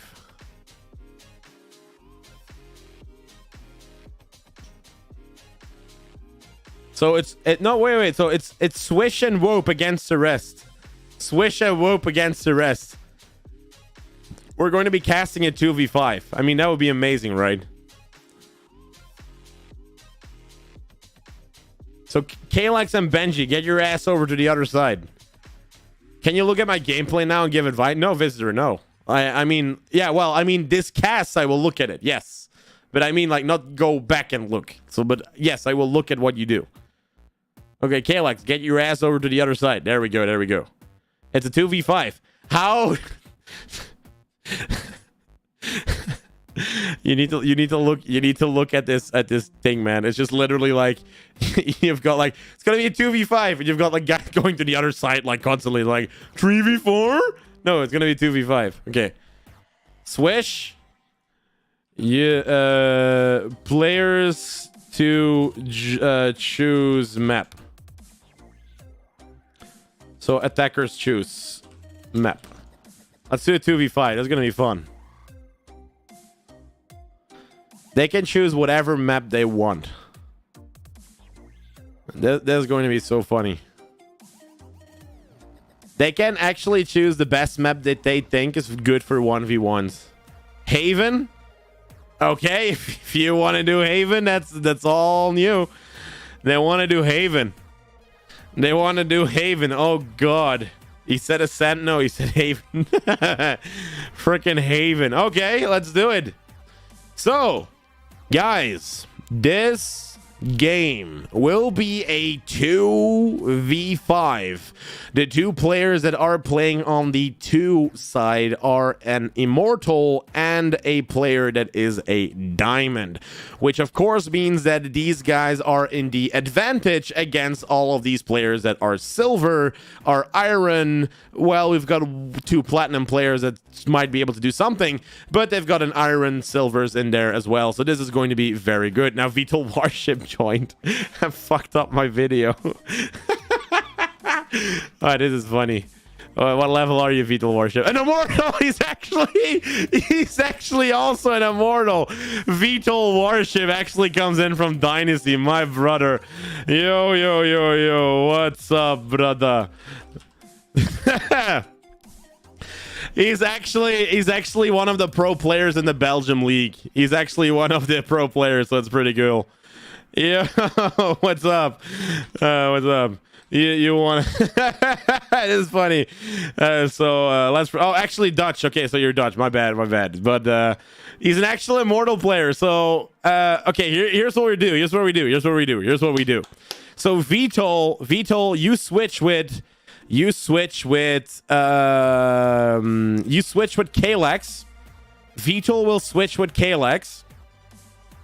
This means that we have one immortal player inside of a team full of irons and platinums against a team that is going to be immortal, and then one platinum player.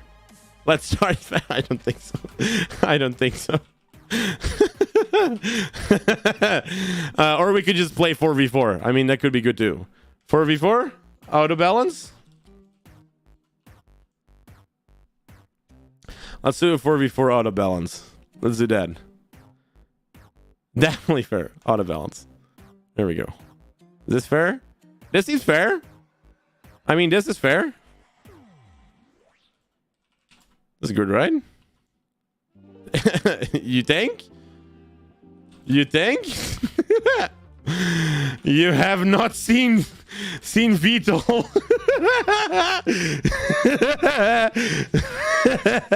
They say, is this fair? You have not seen Vitol, my dudes. You have not seen him. Guys, this is not fair at all. Vitol can 1v6 you guys. This is gonna be funny though. That's gonna be very funny. ED Rat, are you ready? Are you ready? Oh, this is gonna be good. I got a contract with G2 waiting for me once I'm 18, no worries. Oh, really, Swish? Okay, let's go. I played with a CEO yesterday. Very nice, very nice. Okay, ready? Can I get some R's in the chat? Let's get some R's in the chat. This is gonna be fun. Let's go, baby. The game's about to start. We're going to be playing on Haven, and we've got Vitol Warship joining us on this game. Now, what is this game going to be? It's going to be very interesting because this is one of the Dutch players that is a professional in the team of Dynasty. It's going to be very interesting how they're going to be playing against the other team that has one Immortal, one Diamond, and a couple, I think one, no, actually no. So the rest of the players are actually just Silver or Iron. So it's going to be very interesting how this Immortal team is going to be doing it like this, because this is crazy. Coming to your stream kind of makes me want to play Valorant. Because yeah, we actually have a pro player from the Benelux inside of this game. Vitol Warship goes in. Thank you very much for joining, by the way, Vitol Warship, because this game is going to be casted. Very interesting. It's going to be a 4v4 situation on the right side. The attackers, you can't see them yet. I'm going to say what they have. You've got Vitol Warship sitting on Jet right now, KLX on Reyna, Arculin on Sky, and Visitor sitting on that player called oh wow, I actually just freaking choke on that name. Viper. Viper actually comes in. Welcome. Hey, Vitol comes in actually with that follow. Thank you very much, Vitol, because this is going to be streamed most definitely, and you're going to be casted. Wope, together with I Eat Kittens, Benji, and Swish, do have a very good composition, but they have two duelists and one smoker, one initiator. We know how good Wope is on that KO, so this is going to be one of the very interesting picks. You've got Arculin sitting on Chamber, which is going to help them rotate much quicker. You've got KLX that can destroy some of the utility, also help them try and enter side if they find some of the places. Visitor is going to be the smoke. Vitol Warship probably going to help him, or hopefully help him. Also, do not watch the stream. You can have the audio back on the background, but even then you're going to be hearing my call outs, which is not a good thing. Have the stream muted and so on, so that you can still like have a view or whatever. But this is a fun game. It's not a toxic game. Try and get all out of this that you can. Hopefully we're going to have some good clips. It's a 4v4 situation, and the very first round in this 4v4 is about to start. We've got the team of Wope versus the team of Vitol Warship. Vitol Warship, one of the professional players in the Benelux, while we have Wope that has proved himself a really good Immortal in actually a diamond player in the last of the games. He's diamond 3, does not have a team immediately, and now hopefully we're going to look at some tactics from the team of VTOL Warship. It's going to be one of those interesting games where everyone's going to be like, what is happening here? Because we of course have that player VTOL Warship that we're going to be definitely calling out a couple of times because he is going to have to play good. What we're seeing here is defenders on a default setup. You've got Benji holding down garage area while we have Aid Kittens down in C long. You've got the full push now happening from the attackers. VTOL Warship leading the pack, checking most of his corners, is now on that side itself, is already in. You've got the entry teleportation happens immediately from Euro, who is of course sitting in a situation where he was like, oh, I'm about to die because we got VTOL Warship coming in. VTOL Warship goes in around the corner. You've got 1 kill. Now he is in this situation. People don't know who he is, of course, but it's going to be one of those amazing games. Benji comes in. You have that teleportation coming through. Wope tries to find a kill against Arculin. Spike is about to go down. You still have this player visitor now in the back, tries to help his team while VTOL Warship is holding down the garage area. This Aid Kittens player now spots visitor. You've got the peek from VTOL Warship coming in. Arculin finds one of the kills on the spawn itself. Benji from the back finds the kill against Aid Kittens. It's 4 players left. Benji now goes down, and you've got the attacking team winning this round, having the first round on the board. The attacking team is there with this win, meaning of course that the team of VTOL Warship takes the first round on the board, and now you've got the economy on their side as well. In this 4v4, Swish and Wope were saying it's unfair, the other team cannot win, and look at this. You've got the team of VTOL Warship stomping over them like they're nothing, and this is going to be one of those funny games that well, we kind of called out because they don't know who it is. Wope holding down A main. You've got the first push coming in. Can he find a kill? The smoke comes in. Wope knows that they're pushing now and has to go back because he's the only one on side. Calls it through his teammates and then trying to get entered on the side. VTOL Warship checking his corners, is now on the side itself while we have Wope. You're dying. Actually, you've got 2 kills already from VTOL Warship, who was sitting pretty far away, goes into the area of heaven, gets killed by Aid Kittens, and now it's a 2v3 clutch that needs to happen. Benji together with Aid Kittens are the last defenders alive. You've got the Paranoia coming in. Right click comes in too. 2v2 players are on side itself. Aid Kittens sitting in hell. Flash comes in while Chambers holding the crossfire. Visitor finds a kill while blinded, and now it's only Benji in this last situation against Visitor and Arculin. They're holding down the side. There are crossfiring. Benji sitting on 48 HP while both of them still have low shields on. Benji tries to find a weapon, and Visitor finds the kill. Well played by Visitor in hell, having a crossfire with Chamber. Round 2 on the board, and they're taking this lead. Very well played by the attacking team. Now we are going to find a bonus round. You have the buys on the defending team happening where they have to vandal some light shields, but unfortunately for Wope and Benji, oh well, at least Wope, he does not have the funds to go for any full buys and goes for the light buy together with the Sheriff. Attacking team is playing this very well. Swish together with Benji and with Wope are sitting on A while we have Aid Kittens going to C. Attacking is not going to any of those sides if we're going to look at this push happening. KLX actually has dropped the spike, now is going to go into that garage area, tries to check them from going in while we have VTOL Warship clearing out most of the areas. Is swinging like someone from the 90s and is entering the backside of this area. You've got Wope spotting this. 1 kill could fall, but Aid Kittens dodges the bullets, knows that the smoke is happening, finds a kill against Visitor, does the kill against this other player too, and now it's only VTOL Warship in a 1v3 situation. Needs to be very quick to try and plant that spike because they've got Benji and Wope trying to enter side. VTOL Warship now in a 1v3 gets killed from the sides together with Swish, and you've got the defenders winning round number 1 in this 4v4. The Wope train is back, baby, and he's saying stop that winning streak because we're trying to get through, while VTOL Warship was left in this 1v3 clutch. Was going to be super hard for VTOL Warship to do, and there's only so much you can do in a 1v3 situation. Now most of the attackers are standing ready on that A side. Visitor, aim up, Visitor, please aim up. This is not going to work if you're going to shoot like this. You have to aim up. You have to aim up. Visitor, aim up. Oh, actually, it does work. Oh, they fixed that. I thought that didn't work. You actually had to look up. Okay, never mind.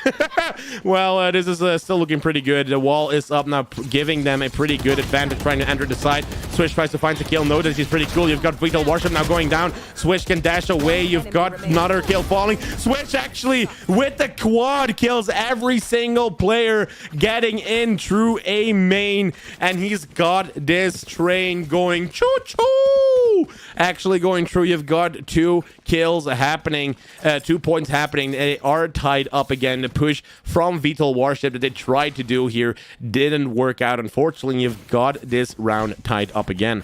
This 4v4 is pretty close, of course, because you have both of the teams having a pretty good setup. Teammate KLX is going to use the shock dart quite immediately to try an entry on that garage area, while we have the defending team taking some defaults as well.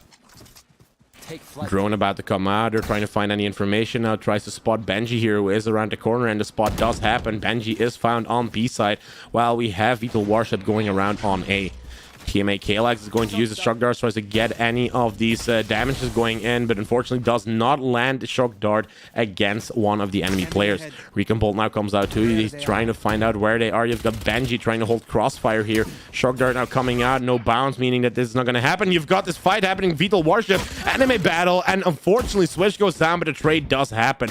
Wope tries to stop this push happening from that A side. It's a 3v3. Flash now comes out. You've got these players standing behind that wall. Visitor has played this wall very well. They're gaining a lot of ground here, and you've got the snakebite coming out trying to stop them from entering. Wope sitting in hell. You've got the swing that happens. Wope finds another kill. It's only one more attacker left, a 1v3. KLX needs to watch out from the Wope train. Wope goes down. Unfortunately, it is a 1v2. He finds the kill against Benji. 1v1, and only one more player left. I Eat Kittens versus TMA KLX. You've got the Recon Bolt trying to be shot out from A main, finding out where this last player might be. KLX now has the spike. I Eat Kittens is spotted. He has some damage against KLX, and now he's running away as fast as he can, while I Eat Kittens is thinking this is going to still be an A plan. Look how fast this guy is going. KLX is going like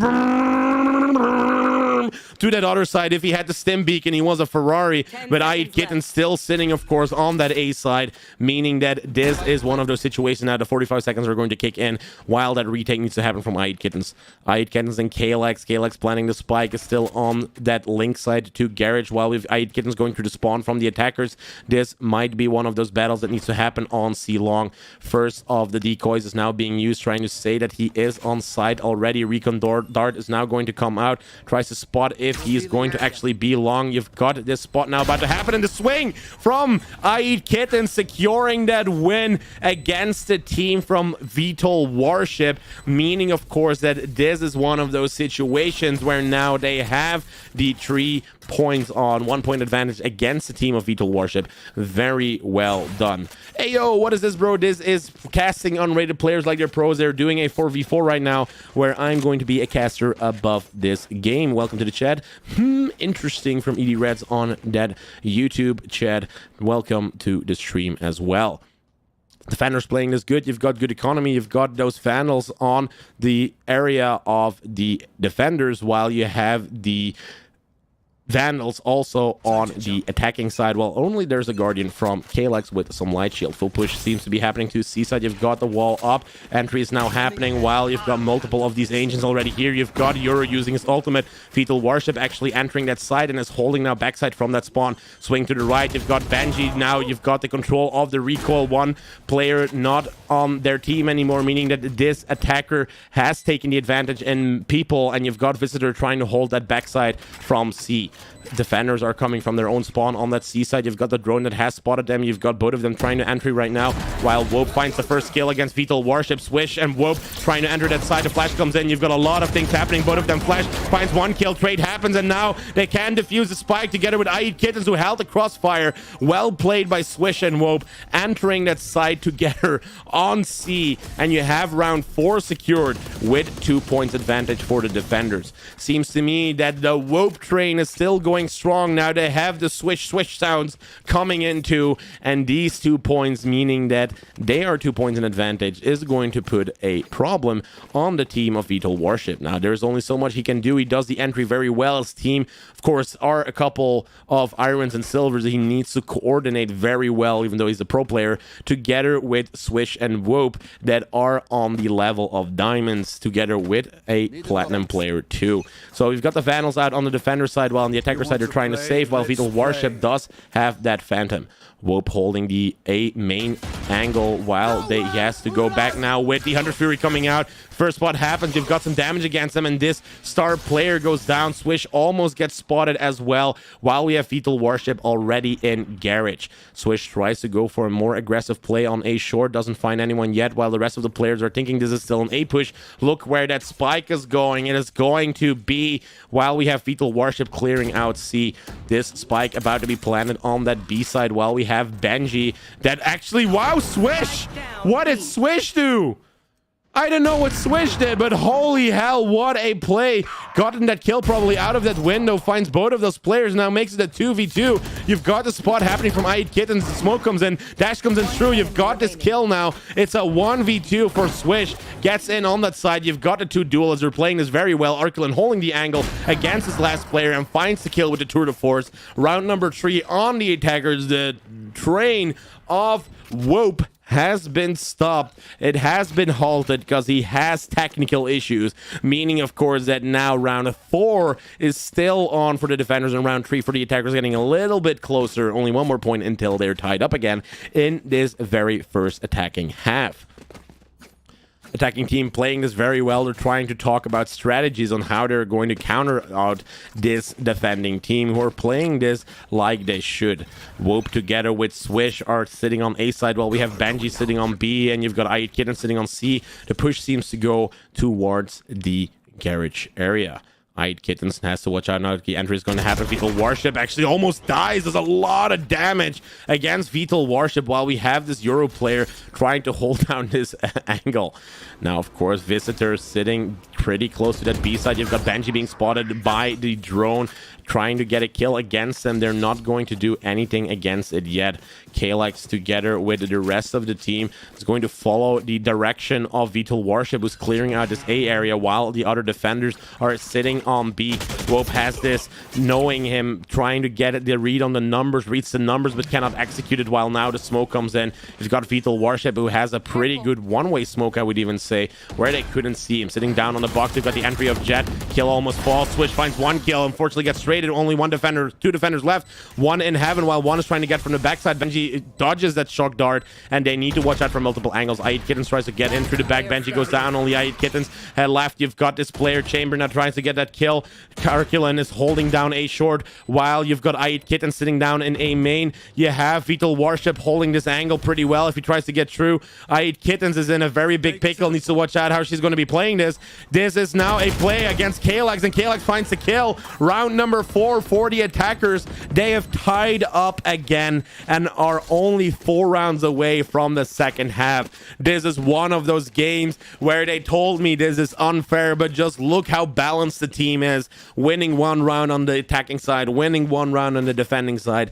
These teams are playing so well. You've got the Vandals on the attacking side, while the defending side does not have the economy to go for all of those full buys. They have to choose from Marshall, Spectres, and together with one of the Vandals too. It is only Swish that does not buy a gun, but he does have the jet knives for him. Seems to be that this is going to be a push to one of those C long sides, while we have I Eat Kittens now getting double kill against Visitor and Arculin. What a play from I Eat Kittens, who is holding down C long. These players trying to get through, but they can get in. You've got Kalex now stuck in that corner, is going to try and use that Recon Bolt to find where I Eat Kittens is being spotted, but they can't really do anything yet. You've got the shock dart coming in, finds I Eat Kittens, does some damage. Can maybe I Eat Kittens do some random shots against Kalex, but Kalex gets away just in time. Fetal Warship being pushed from the back. You've got Wope there as well. Kalex finds the kill. Now it's a 1v3. Fortunately does not get through Benji, who is a brick wall, and stops these attackers from attempting to rotate anywhere else. 5 points for the defenders, 4 points for the attackers. This is now back into the advantage of the defenders, and very well played by I Eat Kittens, who's gotten the double kill in the beginning, taking the 2-man advantage very quickly and giving them such a big lead in that round. Now, of course, we have a good economy on both teams, but only one Marshall coming out from I Eat Kittens, because we do see what he could do in those later rounds. 2 people having the full buys. Only Visitor does not have any really good guns in this round, and he's probably going to be playing as utility. Wope tries to hold back this attack from happening, while we have the Recon Bolt trying to find wherever those players are. One of the players is actually found, while Swish is dead already on the enemy team. Yoru tries to stop this Jet player from coming through, but is Vital Warship actually going to expect this? He does expect it. The swing comes in. Vital Warship finds the kill, and now you have the Spike immediately rotating to C-side, while we have Benji together with Wob. The last players on the defender side need to play for that retake once we have Visitor, of course, planning that Spike. Spike is now perfectly planted. You've got 45 seconds on the board, and a retake now needs to happen. You've got one smoke going in for that garage area, which is weird because no one is there yet. Arculum standing inside of that smoke, tries to hold anything from going through. Whoop gets closer with that flash, and you had a player that was flashed. Kalex finds one more kill against Benji, and you have this win happening with Vital Warship sitting only on a couple of HP. Round number 5 in. It is completely balanced, these two teams. You got one win from both of the sides, and there's only 2 more rounds until we are going into the next half. It's 5-5. Can one of the teams take the lead and go for a 7-5, or is this going to end up in a 6-6? It's going to be pretty cool how these teams are going to be doing it, because of course you have this round a full buy from the defenders, while the attackers are also kind of sitting on a full buy, but there's no shields being bought from Visitor. Swish goes in for that swing. Vital Warship comes in and gets a kill against Vital Warship. The star player goes down. Rest of the players trying to get out. You've got Swish trying to dodge everything out of his life, but it's not happening.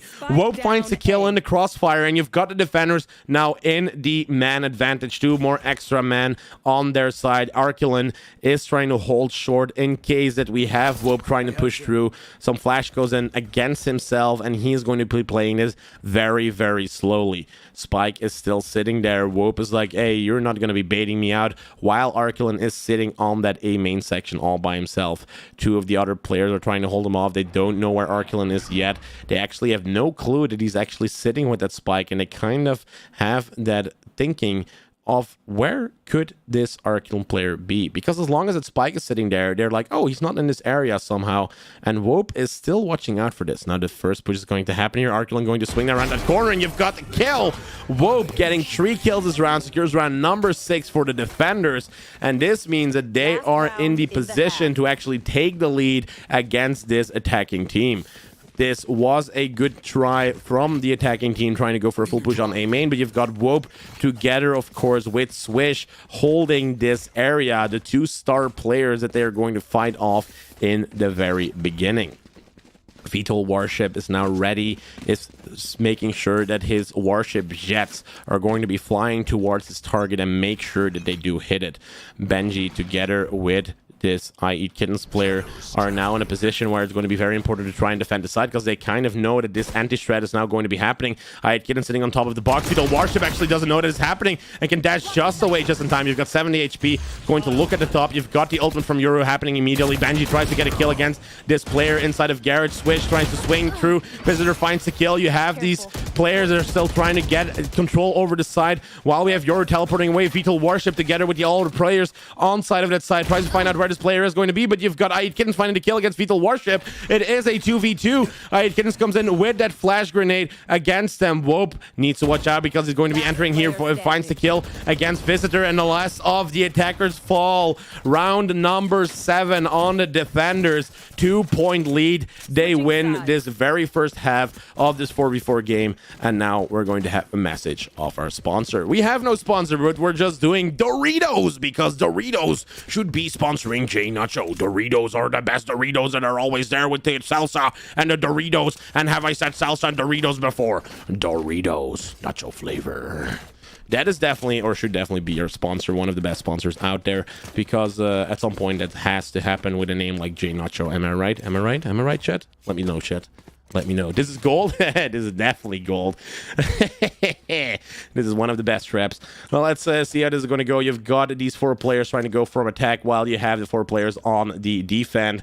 On A side, a kind of like split push, split hold. Now, most of the attackers are trying to get here on that A side. You've got Vital Warship going in very fast. I Eat Kittens finds the kill against Vital Warship.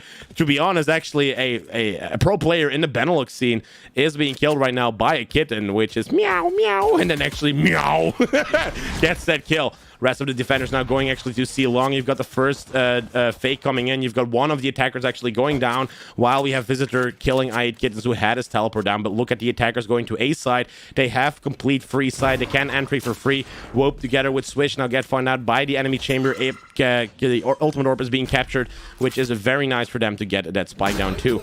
Now 3 defenders need to play from the retake coming down from their own spawn. You've got Swish sitting on side and Hell. You've got Chamber from the enemy team trying to get a kill against Wope. They stop the entry from the link section of the own spawn. Kalex is now together with Visitor, but Visitor goes down, has only low HP, is trying to dodge his bullets. Swish goes down. It's only a 1v1, 1v2 situation. Finds a kill against Arculin. Wope with the flick, trying to maybe get Kalex here too. Gets the swat. Actually gets the first bullet to be missed and then still gets the kill with 1 HP. Whoa, finds a way to clutch this round, even though that he has no amount of health left.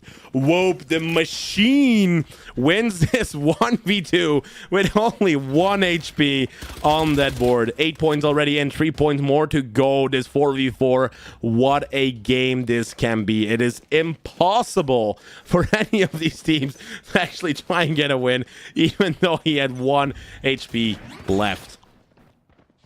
See, long push is now coming through. You've got the shock darts already if they're trying to get through. You've got a teleport coming from the attackers as well. Vital Warship holding that crossfire together with them. You've got this Benji player now only on 24 HP. The switches are coming in. Switch actually finds a kill with the Marshall. Wope immediately gets traded with that shorty. Now a 2v3 situation while we already have Wope on side of the side itself. Wope goes in for the flash while someone is in garage. You've got Visitor now trying to entry from their own spawn. Visitor does find a kill, just goes through the smoke like a madman. How are these players actually playing together? Benji now actually has that paranoia come in. Unfortunately, he does get killed after Arculin enters that smoke, and you only have Yoru left. I8 Kittens finds the kill. It's now a 1v1 Chamber against I8 Kittens. This is going to be one of those plays that's going to be crucial because I8 Kittens does try and find where this spike is going to be. Has entered his decoy, and Arculin, who only has a classic, does not find a kill against I8 Kittens. Round number 9 on the board for the attackers. This is one of those rounds that are just impossible to win at some point once you have that man disadvantage. Vandal comes out for Vital Warship, but Arculin as well. You've got Kalex that has that Phantom, and a Visitor goes out with that Phantom.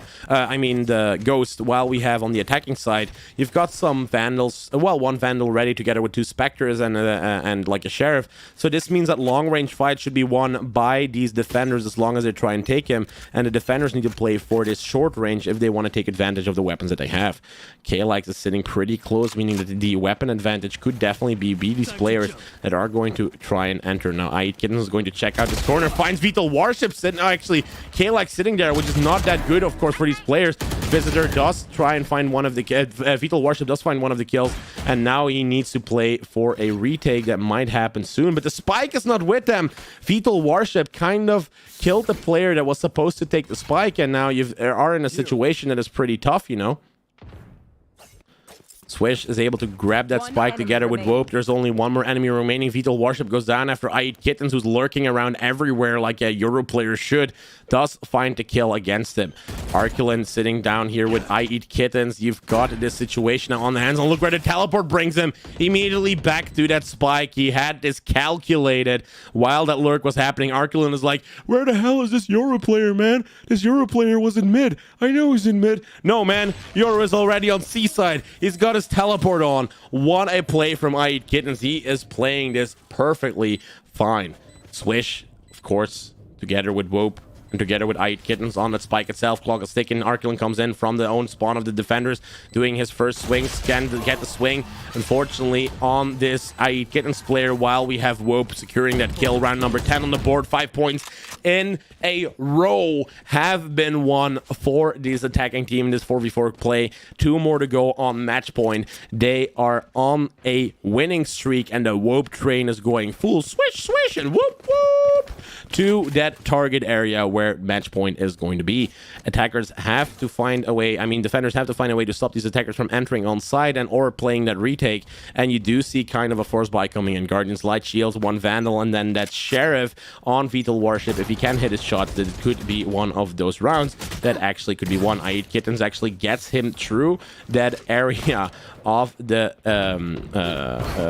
wall, and then you have the kill from Kalox happening against Aid Kittens, one of the star players on them, trying to entry on that side. Now Switch finds the kill against the defender trying to rotate around. You've got Vital Warship sitting in mid, and then only Kalax that can stop the spike from being planted, but you still have Benji planning that spike because Wope, of course, held that link area as a hound. Vital Warship going in for the swing. You've got Switch sitting on top. Switch does do the spot against Vital Warship here, and you've got these players that are now trying to enter on side, but you've got Vital Warship together with Benji in that smoke. He didn't know how to enter it because you've got this Omen player now watching out for it. Visitor sitting in a very bad position, could actually die here from the grenade, sitting on 12 HP, tries to get away. Random shots from Wope are not going to kill this last player, and Visitor is running for his life. This is one of those anime battles where he's going to be like, look at my weapon, and it's just his legs trying to run away as far as he can. Switch trying to enter in this anime battle, but look at Visitor running as fast as he can. They are on the blood hunt. Switch with a classic is going to enter around the sides, swinging like a crazy person. Snakebite is here. Can they maybe be quick enough? No! Visitor actually still survives with his guns, which is a good save. 11 points for the attackers, one more point away from match point. This means that this is one of those rounds that's going to be crucial for the defenders, but look at the defenders, their weapons. They have one operator on Kalax, though, actually now given to Vital Warship. He is a glass cannon, has some abilities, but does not have any shields. Glass cannon hopefully is going to help them stop this team from trying to enter, while we've got one Phantom and one Vandal coming out. Arculin sitting with that Stinger. Tour de Force comes out. You've got Vital Warship actually missing the shot against Benji. Vital Warship actually, yeah, this is not what I'm used to from Vital Warship, actually, to be very honest, because he did a lot better in the weekend. Visitor actually finds this kill now against Switch. Is looking good for the defenders because they didn't know this was going to be happening. Now, two more players left. You've got Benji together with Wope sitting in mid. One player is found. Kalax is now dead. Smokes are coming out with flashes as well. We've got Arculin on the Tour de Force together with Vital Warship, who are now sitting pretty close on that side itself. Wope sitting down on the boxes the moment you enter from that A side on B, and Benji sitting in a bad position because you've got this spot from both the operator and Tour de Force. Vital Warship tries to enter, and he's given this free operator towards them. Benji knows that the Visitor is trying to come through, is randomly shooting, does connect maybe a couple bullets, but does not kill him yet. Arculin goes down, only Benji left. 1v2, and you've got the defenders actually winning this round and securing round number 6. Now, if they can keep doing this, if they can go through, this might still be one of the comebacks, because this is one of those rounds that was crucial for the defenders, and as long as they can keep doing this, this could actually mean the comeback is real. Now, of course, it is going to be insane if they still do this. It's 6 more rounds that they would have to win to get into an overtime kind of scenario, while we've got the attackers only 1 more point away from match point, so they need to prove themselves every single round from now on until we get to the end. 4 attackers are ready to get on that side, while we have Aid Kittens going very well with those fake plays on C-Long. Swish has that operator, is going to go for that entry kill quite immediately against Visitor. Almost had it because Visitor was pretty close towards his shot, and now Swish is holding down this area together with his operator. Got Yoru, who has played his teleportation pretty far away. I mean, look, he's trying to get into a position that is very easy for him to rotate. Now his teleport is on the enemy spawn, and he can teleport whenever he wants. But look where Vital Warship is going to go. He doesn't immediately know where this player is going to be teleporting, and is now rotating to that A side. Teleport comes in. He knows exactly where Aid Kittens go because he does it every single round. This is what you expect from a pro player, of course. Visitor goes down, and a push to mid is happening. You've got Vital Warship ready with his operator shot. Needs to time it. Unfortunately, timing is not 100% on. You've got Swish, though, on 12 HP. Has these knives in a dream. Is going to be a nightmare, and is a nightmare for the shorty being used. Wope goes down. You only have 1 more attacker. It's a 1v3. Benji finds the kill. 1v2. Benji can actually maybe secure this match point is only on 20 HP. Spike is on mid. Benji going in for that swing. Finds Arcule and does not connect his shots yet. Is this player Vital Worship going to go around? Has his dead shorty operator going in for Benji. Benji tries to go in for the swing. 20 HP left. Vital Worship holding this angle. Does miss it. Does miss the shot. Vital Worship now is on a little bit less HP. 91 to go. Smoke comes out. Gives it in a good play for Benji. Benji knows he's going to be pushed by Vital Worship. Tries to make this a 1v1 again. He's aiming on it. Just shoot. Just shoot. Just shoot. The shorty. The shorty from Vital Worship. Round number 7 against this other player. You know you had the kill if he would just have shot, but of course he doesn't have the wall hacks that we do. And it is now round 7 for the defenders, who are closing that gap against 11. So close for that team. He just had to shoot. That's the only thing he had to do. A random shot would have worked, but so unfortunate, of course, for this last Benji player.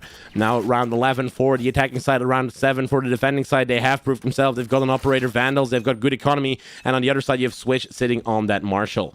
Now, how are these attackers going to do it? Switch tries to find an entry kill against Visitor, who's going to be in mid every single round. Doesn't find it immediately, while we have Visitor spamming throughout that area, trying to get some damage against Switch, who was spotted by one of the darts. Smoke goes out to mid. You've got Swish now going into that garage area, while you have the standard rotation from Vital Worship, who's watching out for the teleport that might be there again every single round from spawn. Now the actual teleportation is coming in. I Eat Kittens has his flash ready. Most of the defenders are on B and A. No one is sitting on that C side, and they can entry for free if they want to.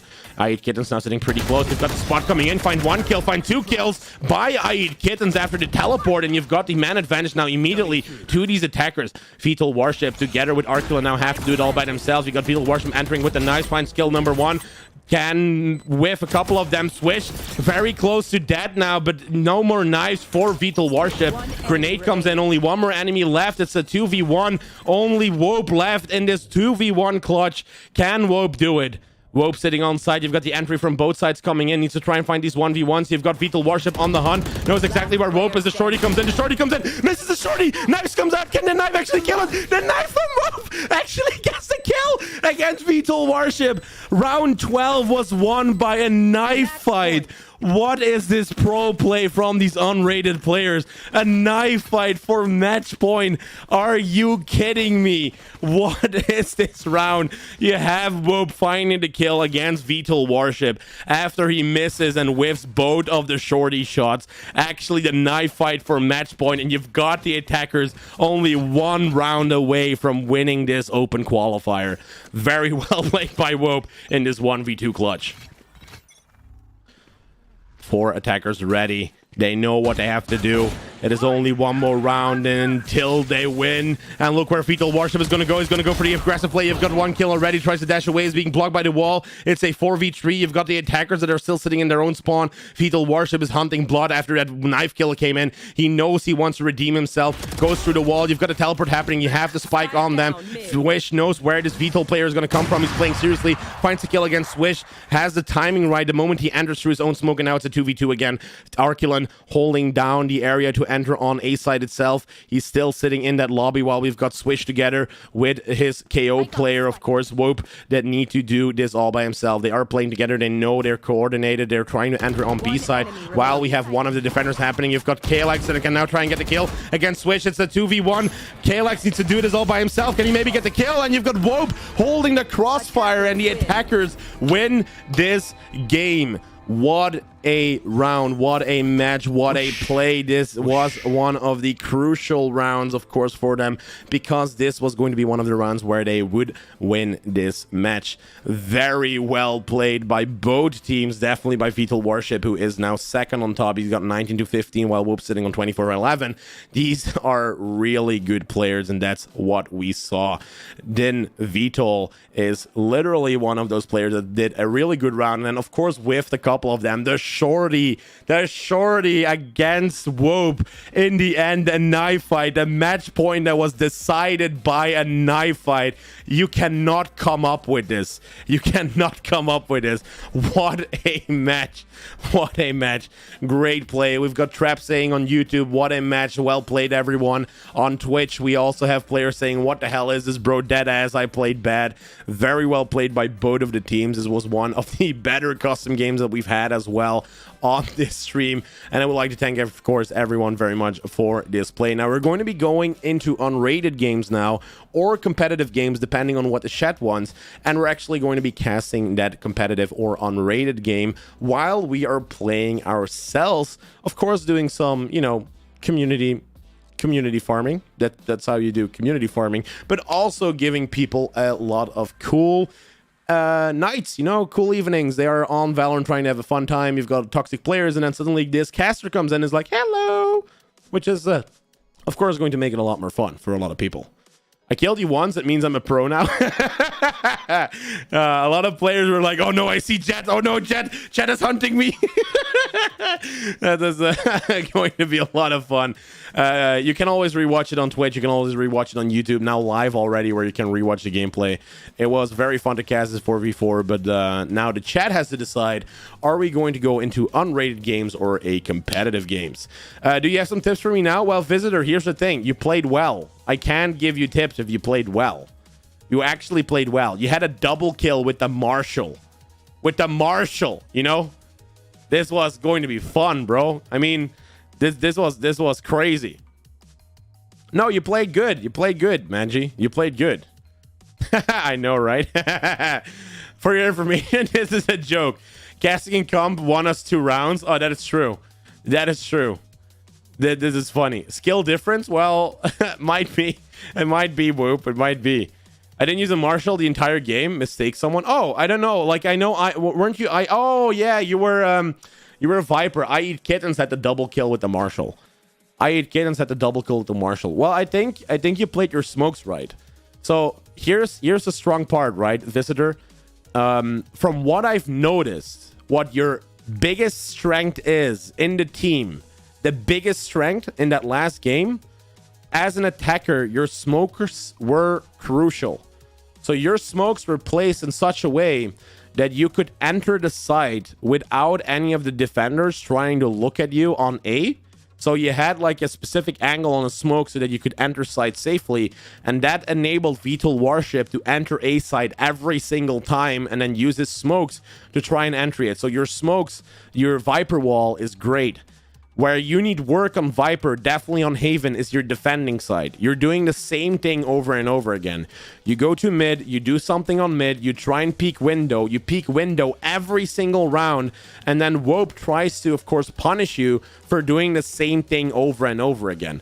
So try and use your utility better on trying pushes, for example. So what you could do is pull a Viper wall up already on A or on C side, and then plan them on taking on A or C, and then use your Viper wall in like a later area. So it's kind of, you know, it's one of your strengths, but it's also one of your flaws on specific sides of the map. So try and look at your defending side on how you need to use your wall to give you a better way of doing a replan or like a retake on that side.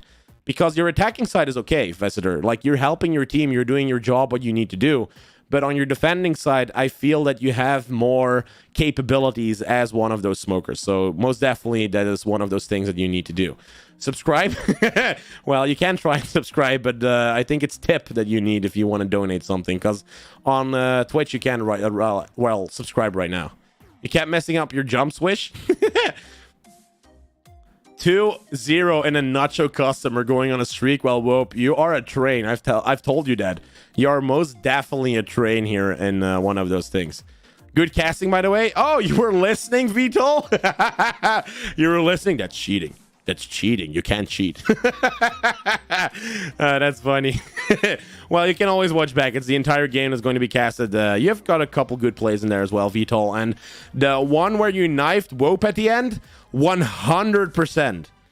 If I don't, then my... Wait. I'm going to check it out. Because if I don't have that clip, the only reason would be my hard drive would be full. I should have that clip. Let me double check if I have that clip. If I don't, I'm gonna kill myself. Well, no, actually no. That is something I should not say on stream. Do I have that clip? I hope I have. I freaking hope I have that clip where you knifed Whoop in the end. Do I have that clip? Let me check. Let me check if I have that clip.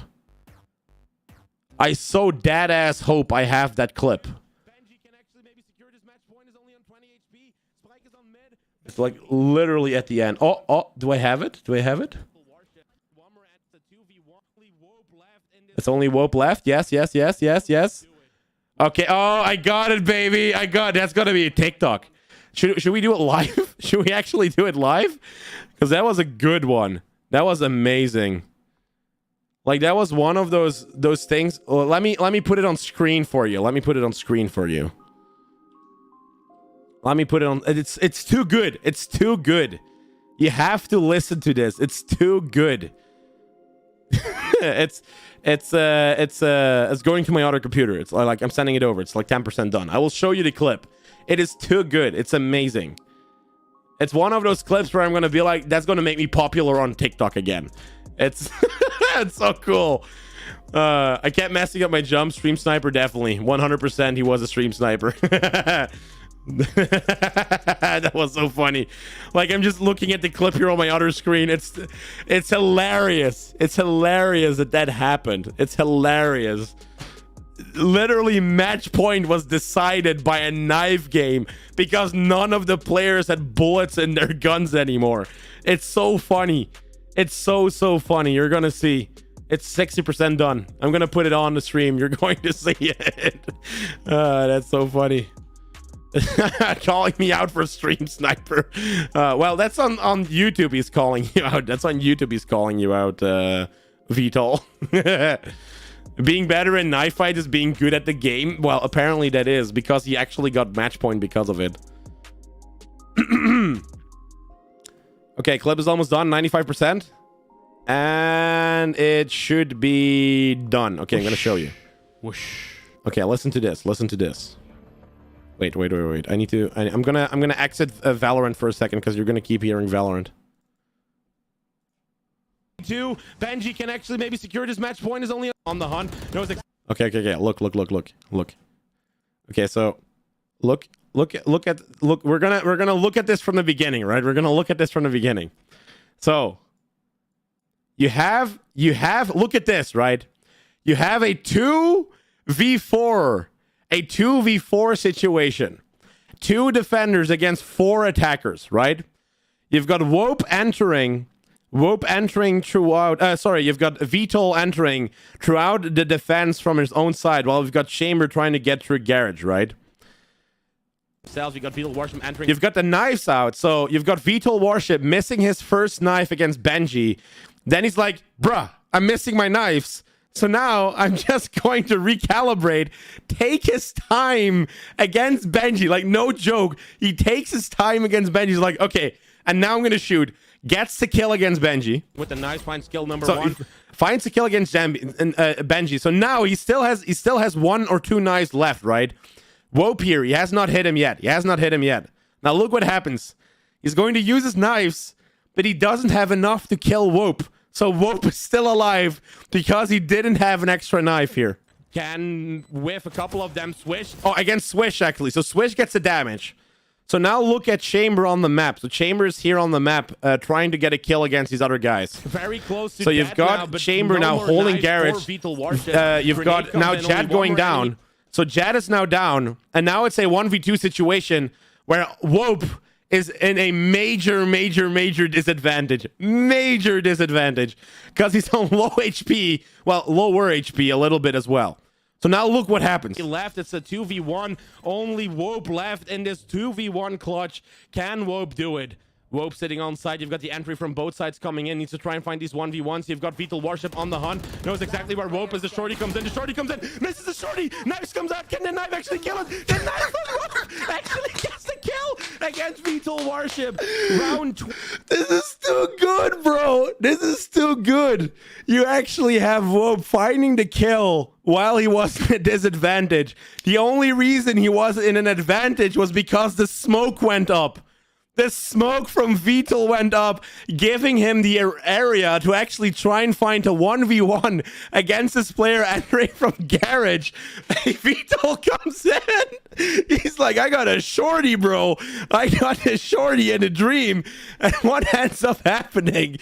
You've got the whiff. I mean, look at it. Just look at that whiff. It's coming in. Needs to try and find these 1v1s. You've got VTOL Warship on the hunt. Knows exactly where Wope is. The shorty comes in.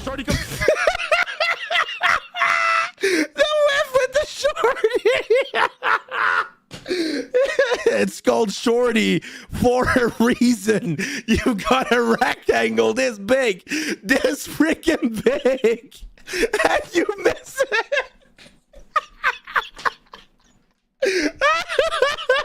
And the funny part is, none of the players have any guns.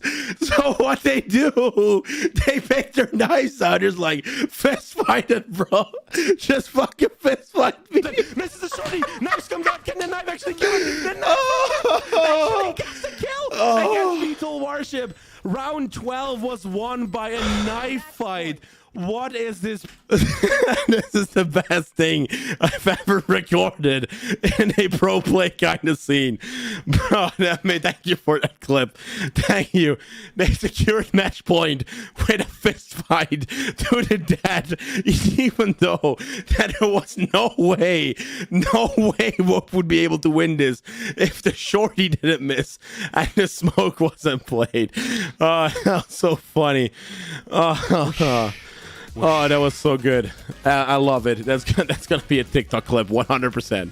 100% that's gonna be a TikTok clip. I can't do anything about that one. Oh, that is funny.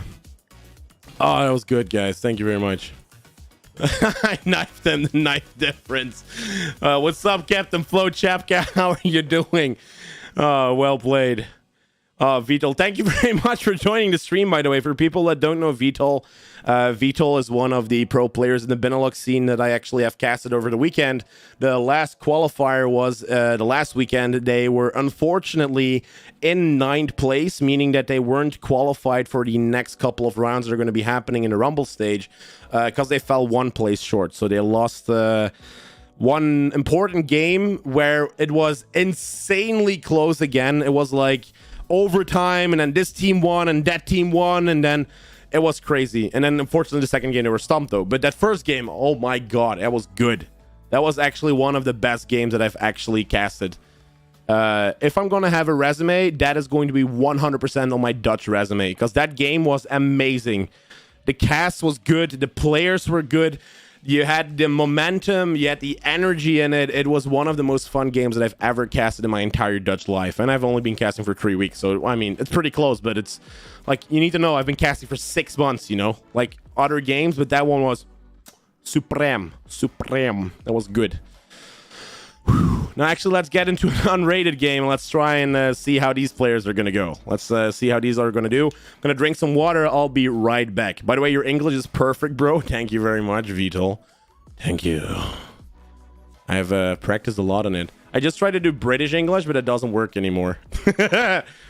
My bad, by the way, for trying to flex. Oh, people is like, oh god, maybe I did too much. That's funny. I'm gonna drink something and then we're gonna go into an unrated game, so I'll be right back.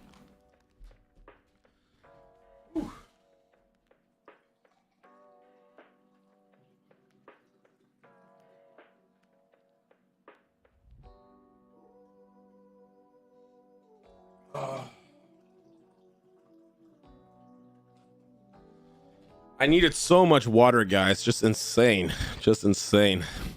All good. I've been playing since 10 a.m. so I'm overheated. Oh, so this was kind of like let me go to these noobs and just, you know, like cool down a bit, you know? Was that kind of session like that? Your aim was gone. Yeah, we saw with the shorty, bro. With the shorty.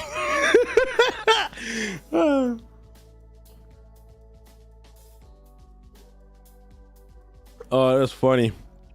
That was super funny. I got whooped by the noob. How did you learn English? Well, that's a funny story. So let me tell while we search a game. So the first time I actually started learning English was when I was 3, because that's when I started gaming.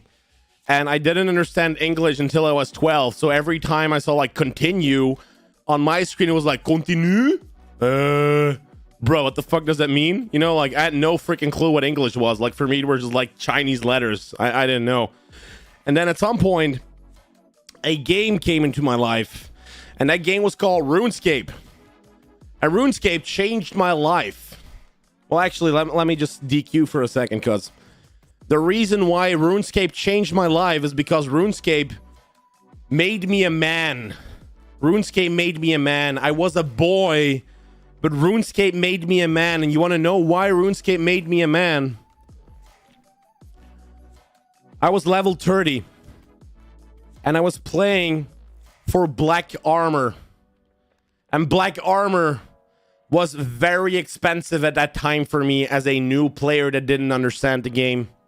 And I grinded and I grinded and I grinded and I grinded and I finally had the cash to finally create Black Armor.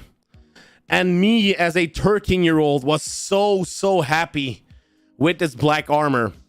And then I met this one person I will never forget. It was this dude and he said, "You want to have this trimmed? You want to have trimmed Black Armor? You know, like gold trimmed Black Armor?" I'm like, "Yeah, sure, dude. Yeah, I want to have Black Armor." And at that time, there was no trading system in place that denied you from trading with a certain player if the amount of money you were trading was too high for what he was giving into return. And I traded my Black Armor, and this other player logged out, and I never saw my Black Armor again. And that's how I knew I got scammed for the first time in my entire life. And then it was my job to learn English, because I immediately went on the internet. I was like, how the hell do I, you know, call him a fat bitch and stuff like that? I didn't know how to, like, do anything against that. Like, for me, it was Dutch, and that was it. And then it made it my life to learn English after I got scammed on freaking RuneScape. That's the reason. That's the reason how I learned it.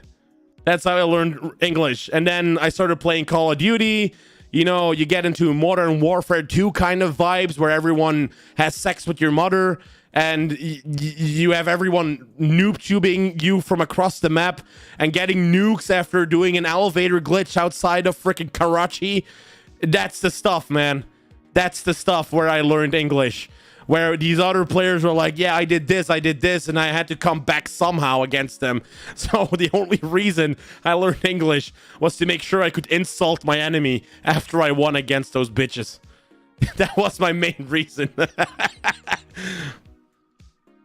Do you understand my name now? Oh, yeah, it's the Vital Warship, baby. Now I'm going to queue up an Unrated, though. I'm queued up again. But that's how I learned English. And I kept learning English, and I've been talking English for years. Years to come. Literally years. Can I join? A little too late. I just went into Unrated. Because I'm going to be cast at the Unrated game. Whoosh. Whoosh. Yeah, this is what we do, Vito. Look, look, look. This is what we do. Listen, listen, listen. Ladies and gentlemen, welcome on this VCT Game on Breeze together with Gumu, Kaiser, Tonic, and Neon. We are going to be playing against this other professional team. Now, if they do lose this open qualifier, it would mean that they are not going to enter the 10,000 euro prize pool, and it's going to be very important for this team to try and win this very first pistol round, which is going to enable them to get into that fast 2-point position. Hello. Hello. Who asked? Well, everyone asked. Well, this is going to be Breeze, so we've got 3 duelists already. We got 1 Sky player who's going to be healing, so we're going to need a smoker. We're not going to use Astra because she's got, of course, nerfed to the ground, so we will probably be playing Brimstone because I have no clue to play on Viper. Let's try and cast the entire ground. We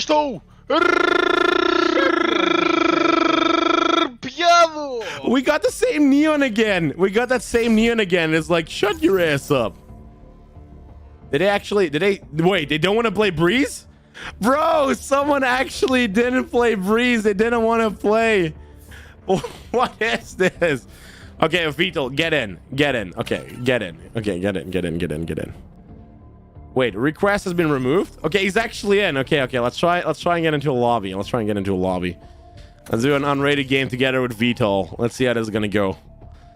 Let's do one game. I mean, he's one of the pro players in my scene. I have to be playing with him. We're gonna do this very well. Let's see how this is gonna go. So that's gonna be pretty cool. Hello, ladies and gentlemen, together here on Split with Willow47, Demon, Trent, Ayuro, JNacho, and Vital Warship, who is an actual pro player inside of the Benelux scene. We're going to be playing this pro scene who immediately left the game.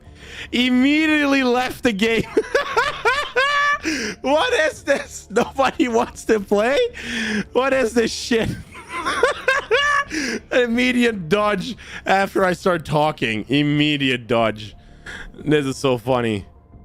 This is so funny. We're gonna keep trying until we find a lobby. RuneScape Max. So what is your level on RuneScape, White Fun? Oh wait, top chat is on YouTube. That's why I don't see everything. Comes on late. Ah, there we go. Now I see everyone's chat. YouTube's top chat is just weird. It's an interesting story. Well, it is. Because that's how I got into English. Okay, let's try again. Let's try again. It's Breeze. We're gonna do Breeze again for some reason. Oh, we actually have someone from FaZe. Welcome, ladies and gentlemen, on this VCT game together with JNacho, Vital, Warship, Soup, Kraka, and 8-year-old Movement. We're going to be playing against the enemy team that is also a pro team for this open VCT qualifier. Are they gonna react?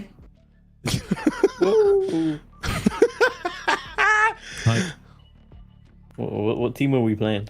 Actually, you're playing with one of the pro players inside of the Benelux pro scene. Vital Warship, actually one of those pro players, is going to be helping you in this very game while you're going to be casted. The enemy team is nonetheless a random team, like a pug team, because it's a new team we have not seen in the pro space before. Do know if you do win this game, you're going to go into the next qualifier for a 10,000 euro tournament. I'm a YouTuber. I don't have that money, so please don't put that against me. In the chat. They're like, what? Okay, I do have to choose the Breeze. We have Brimstone. We've got the dual. Sky. Where's Sky? Where's Sky? I need Sky. Okay, thank you. Where's the fight? Just in time to choose an agent. Let's try and see how this is gonna go. I actually teamed up with a pro player inside of UNRATED, and I'm casting their games. I mean, how cool can it be? You know? I mean, that's pretty funny.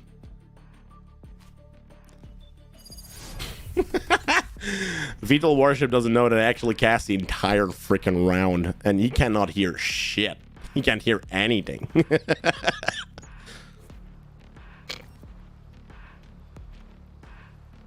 Let's go, baby. I hope for them this is going to be a good game. I hope they're going to like it. Leon, what was that meal you made earlier? I'm out of here. Very first pistol round about to start. We've got these 40 seconds on the clock, and this team knows that they're going to be winning this game, of course, because they have both the caster boost and an actual professional player inside of their team. It's going to be a split defend on A and B, and together they're going to use the power of friendship to actually win this game against a team of Dylan HDD. Power of friendship. Let's freaking go. 10 more seconds for this round to start, and this is going to be one of those rounds that is important because you need to win that pistol round to get that early eco, and then of course win round number 2 easily because you've got the advantage.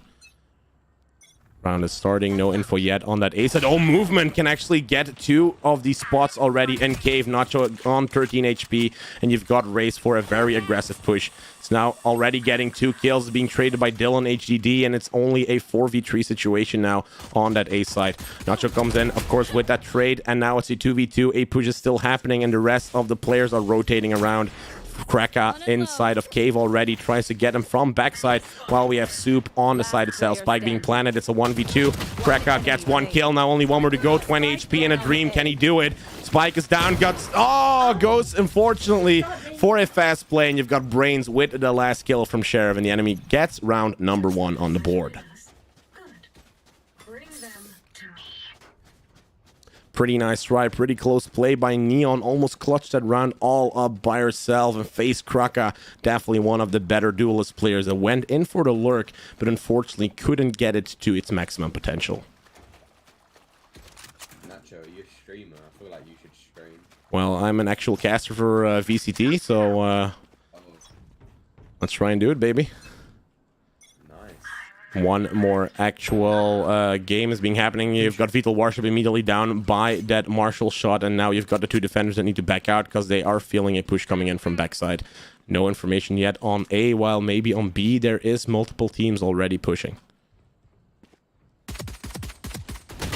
Nacho gets one kill against Dylan. They are in cave and multiple are now on side as well. Nacho with 20 HP goes down. It's a 3v4 situation with a lot of low health from these players. Soup tries to get a kill from mid, but gets unfortunately killed by JCrow. It's only two more duelists left. Atrial movement goes down, and Krakow's still the last player alive in this 1v4 clutch.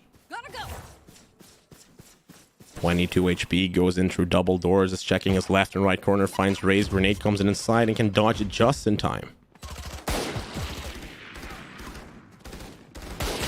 Krakow was dodging bullets like the Matrix, but he got JCrow coming in with the run and gun strategy and secures round number 2 on the board for the enemy team. Not looking good for the defenders. They should have the economy now this round to go for a couple full buys and maybe give them that advantage against the enemy team that had the weapon advantage before. Let's go. Now, it's been an A side push for 2 times already in a row. We got Vital Warship on B side all by himself, while the rest of the players are going to be securing mid or A. No information yet on A side. We've got multiple players on the backside of C, and Nacho goes unfortunately down. Soup gets a trade against Dylan. It's a 4v4. Neon already going in for that rotation to A side, while we have Vital Warship lurking through mid. 8-year-old movement holding a pretty good angle on that cave area, while we have the Vital Warship coming in from the back. Has spotted a couple of players, goes in through his smoke, checks his left, checks his right, unfortunately gets pushed by multiple people, and you've got Virtual Riddle getting the kill against Vital. Rotation is happening from the attackers. You've got one player anchoring A in case that would happen, and then you have Kraka holding down mid together with Soup. Enemy and defender spawn. Kraka in a battle right now, misses a couple of shots, and now it is 1v1, gets one. You've got Bane's dead. Now it's a 3v3 spike about to be planted on that B side, and 45 seconds now go in. Face Kraka gets that first kill already in. You've got the other kills trying to happen, but the reload comes in, unfortunately, in a very bad time. 8-year-old movement now on side already, gets the kill against Cypher. Only one player left. It's the enemy Rays that they have to find. Soup is holding down window section from the entry on B main. Finds one of the trap wires, but doesn't have to be destroyed because Cypher's there. You've got them from mid, and the trade happens from 8-year-old movement, who now have secured round number 1 and stopped the momentum from the enemy team. We're gonna win. Very well played. Seems that this energy level is completely back for the defending team. Look at that economy. They've got the Vandals coming out, of course, and look how well that 8-year-old movement together with Face Kraka actually are playing together. Once these two guys are on the same team, on the same level, their synergy is perfect. Don't give them ground. What the? Multiple angles now. Matt still on side of the section inside of the cave area, and Nacho this time is not going to die from a stupid mistake that he was going to make. Nacho does get 81 HP, killed already on salve. There's someone in the backside already, and Nacho is dead, unfortunately. You've got 8-year-old movement getting a double kill here on side that cave area, and you've got Rain already on side being killed by Jet. Now one more kill for movement, one more enemy left. Movement is holding this down like a brick wall that no one can go through. Fortunately, the kill falls though with the operator. Banzi finds 8-year-old movement that cannot move away just in time.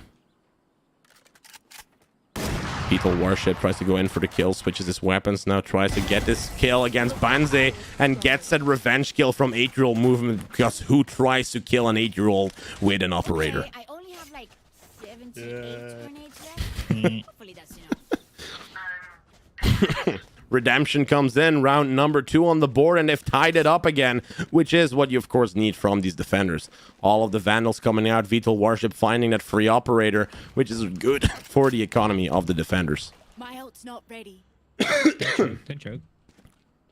Almost Guess we'll choked. Drop them, please. Thank you. No information on A yet. You've got the tour de force coming out, and this means, of course, that now they're trying to push through mid. 8-year-old movement holding down double doors, and this is played very well. Vital Warship goes down immediately. Dylan gets the kill from 8-year-old, of course, and now it is a man advantage for these defenders. 8-year-old holding this perfectly down. They are on B side. Facecracker gets a kill, gets traded with that tour de force, and now it's a 3v2, and multiple of the defenders are trying to push on B side, where the spike just has been planted. Now the showstopper comes out from 8-year-old movement as well, tries to get the kill, and does know that he's sitting down in that backside, but no one has been found out yet.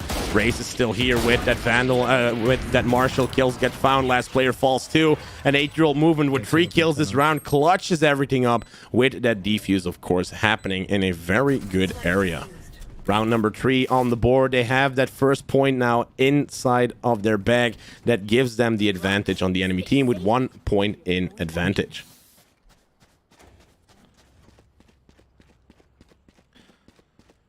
Eight-year-old movement is definitely playing well. You would think that he's not an actual 8-year-old playing this game.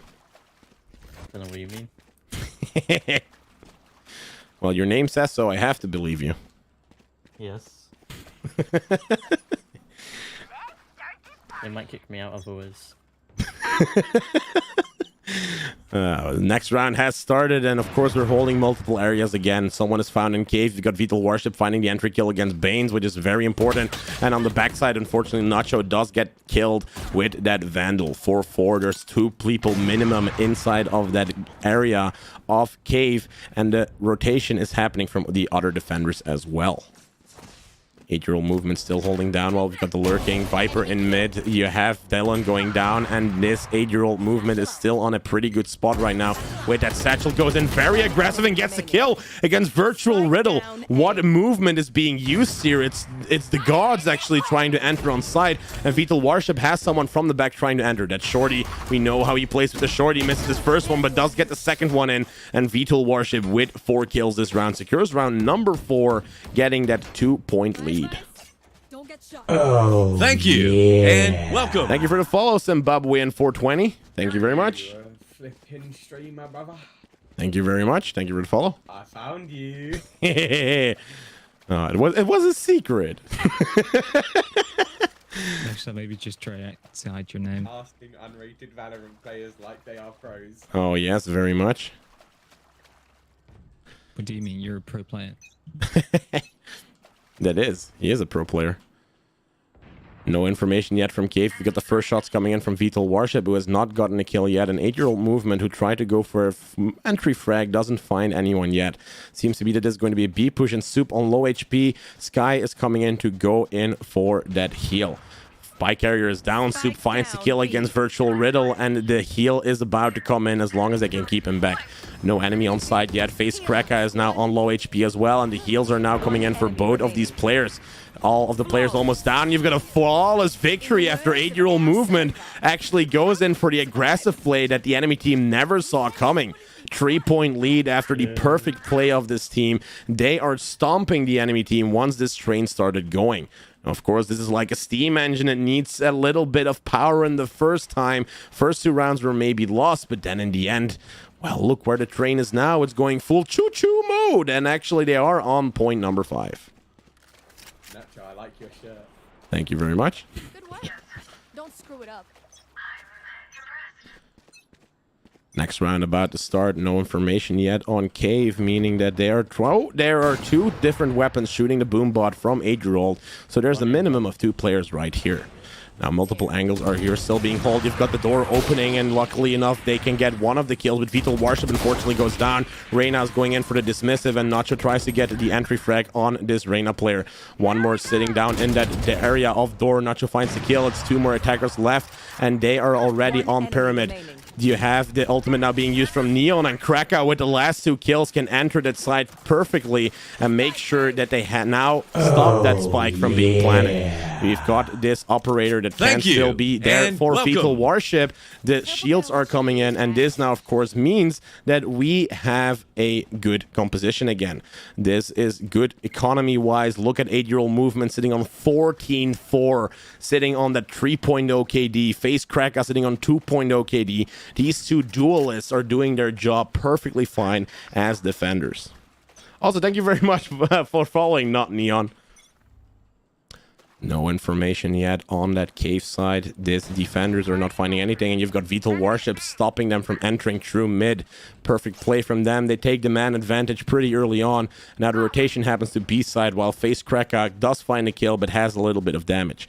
Heals are about to come in. This is a car driving around like we want, trying to get to Cracker and make sure that he does have his maximum health back. Healing has happened. Most of the players has rotated it to B. You've got Cypher in the back that goes down now. You've got only 2 more players left. The hunt is happening from this 8-year-old movement player, and they are going in very aggressive. One Jet player in mid going through double doors. You've got the spot happening. Is now sitting on A side, and Spike is down. Last player now can make sure that he has through the force on and is going to operate his through this brick wall. Retake needs to happen. The clock is ticking. 35 seconds is on and misses the shot at Nacho barely. Only 1 more player left. It's only Jet left, and you've got Vital Warship that has spotted this Jet player. Jet unfortunately goes down, and it's a flawless victory for this defending team. Nacho comes in with the heals because this is what the team deserves, and we've got round number 7 coming in with a 5-point lead. We live another day. Now, some PG unfriendly content was just on stream, and luckily he was not looking up too much so that you could still barely see what was going on. But just look at this team composition. Neon together with Raze, together with Jet, they are all on positive KD. They're carrying Soup and JNacho more than anyone could have carried anyone, of course.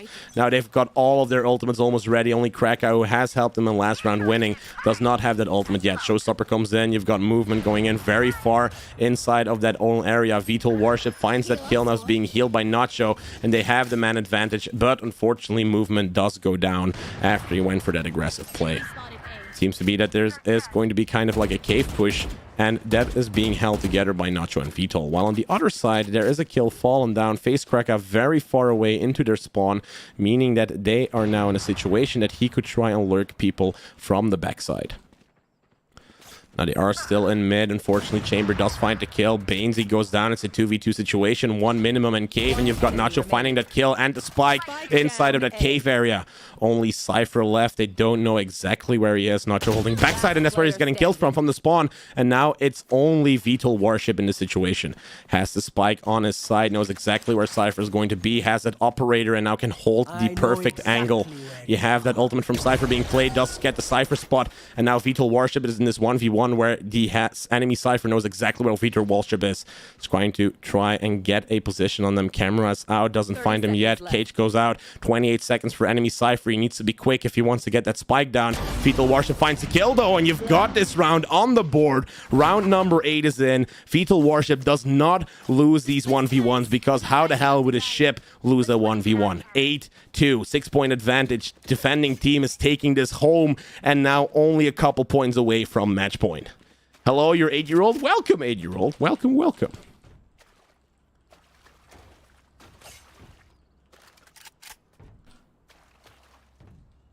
How do you do this? Like, how do you not get distracted to the game? You mean the casting?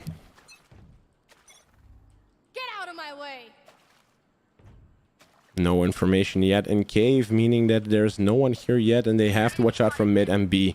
One enemy being spotted already. You've got Soup finding the kin against Virtual Riddle, while Nacho is going to try and actually not going to try anything on A side, and is going to immediately go to B once that spike is found out. No one sitting on that low health. Face Cracker finds that kill. 3 more players left in the enemy team. This is looking pretty good. They have the man advantage. Unfortunately, Reyna in mid gets the kill against 8-year-old movement, and they have to watch Tube from this area, because they could go in for a kill from the side that they're not expecting. Now, it is not going to be B-side. You've got Raze pretty close against Vital Warship, and Nat Vital finds this, of course, and you've got Chamber now exchanging some bullets with Nacho in mid. Reyna is down. Last player should be in mid. Nacho is kind of pinging where he is, and he's sitting at double doors pretty close towards Vital Warship and Viper.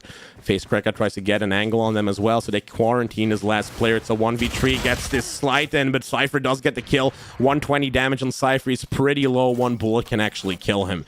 2v1. They don't know where Cypher is yet. Vital holding double doors while the crossfire from Soup is there as well. They cannot go anywhere. I need to watch out where this last Cypher player could be. Of course, you've got one player on A. They have that shot, and Vital Warship can dash just away after he whiffs his shot, gets a second shot in, and gets Cypher down on his knees, and actually gets some PG unfriendly content with him after he does what he's done. 9 points already on the board. You've got 7-point advantage. This team is on a rampage, and we're 1 round away from going into the second half. I love the casting. It makes me hype. That's the point. That's why I'm a caster. Now just look how beautiful we are playing. We've got all of the ultimates ready. 8-year-old movement played aggressive in the last couple rounds, meaning that he had won that round already. Economy is looking good. Enemy team is on their knees and don't know what to do. No information yet in of cave. Vital Warship finding that entry kill against Dylan, one of the star players. 1 Cypher minimum inside of that cave area, while we have other people on the other side dying. Baines goes down. Soup finds the kill. It's only 3 enemy players left, and this team hasn't taken any damage yet.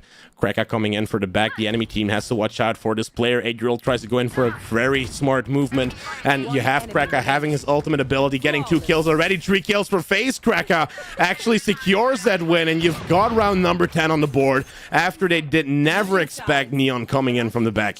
This second half can be won if they win the pistol round, because it gives them the better economy, gets them to match point, and it's going to be impossible for the enemy team to do anything against them. Now, of course, you have to click on this Boeing thing because it brings luck, so everyone should try and knife it, because otherwise there's no luck in the pistol round. Now look at this beautiful music. The luck is getting in perfectly. You've got all of this paint on this Boeing, meaning that this sound is going to give them the luck to the next round. 10 more seconds to go. We've got some good stuff going on. 1 sheriff, actually 2 sheriffs now that I bought one, and you have 1 ghost with a couple of light shields. Entry is going to happen on that A side. These attackers are trying to go in for the aggressive play. Jet is already dashing away. 8-year-old movement coming in pretty close. Finds the kill against Binds. They would have to watch out from that tower area next to him. Nacho does find the kill. Spike is on Viper. Unfortunately, we have movement going down, but the Spike at the same time goes down too. It's a 2v2 situation. We still have Viper in the back while the Flash is trying to get in. 1 more player left. Virtual Riddle. He is flashed. They know he might be coming from that double door area. Not just trying to get an angle on him as well. Doesn't find Cypher yet. He is holding double doors from another angle while we have Viper sitting in that back area.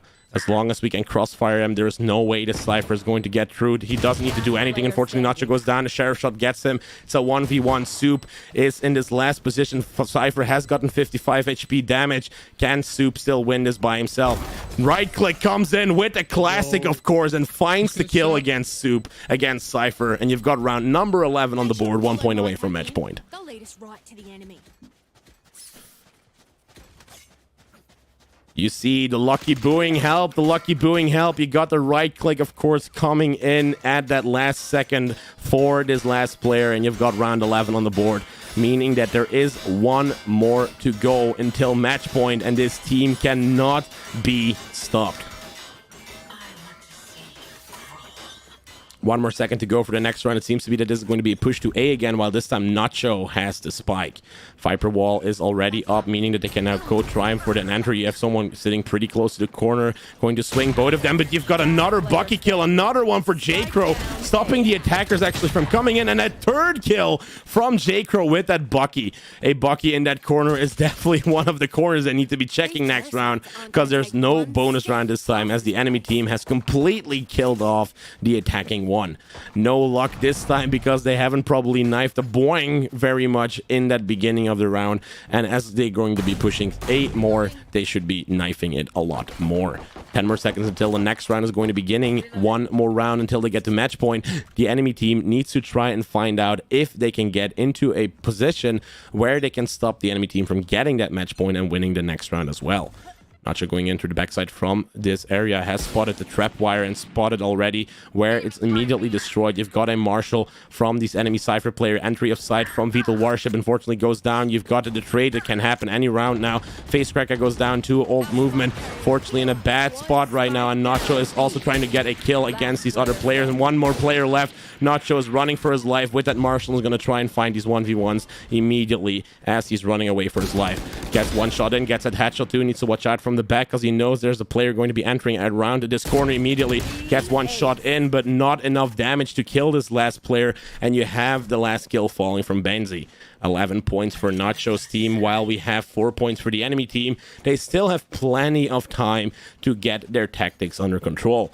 Full buy for movement, while we have a Marshall coming out for Kreka and a couple of Vandals coming out too. Economy is looking good, but we got a couple of force buys that can hopefully help them try and get in on that side.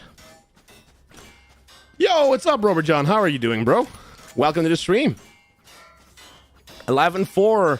The team is pretty close to match point. You've got the Boeing that was knifed, of course, for luck, and now they're going to go for the entry on A side. Marshall from the backside. Benzi finds a kill against Nacho, and the man advantage is already for the attackers. Now the trade happens. You've got 3 defenders lost. The old movement finding that double kill. Very important for them to try and enter on that side, and Kraka actually dying. Showstoppers being missed. Shot towards that cave area, and now it's a 2v3 clutch that needs to happen from Soup and 8-year-old movement. 8-year-old movement finds 3 kills already. Can maybe go for that ace because now it's happening 1v2, but Cypher with a Marshall, unfortunately. You've got round 11 still on that defender side, and round 5 on, oh well, actually 5 on the defender side and 11 on that attacker side. Still baffled by the teams on being bothered by the casting. Oh yeah, they do love it. They most definitely love it. It's unrated though. It's unrated.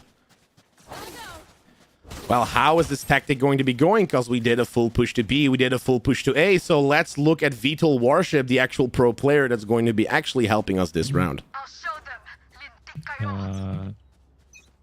You're putting me in the spot right now. You want to play? Let's play. You should have just said kill people and win. Dylan HD actually finds that kill already against Vital Warship. His IGL is done, and that means, of course, that now the team is like a headless chicken, not really knowing what they are supposed to do. Trying to get through mid. You've got an operator securing that. Nacho tries to get the kill with the Spectre from far away, but he doesn't have a gun for long range. Nacho goes down. 8-year-old movement, Soup, and Face Crack. The last one's alive in a 3v5 clutch.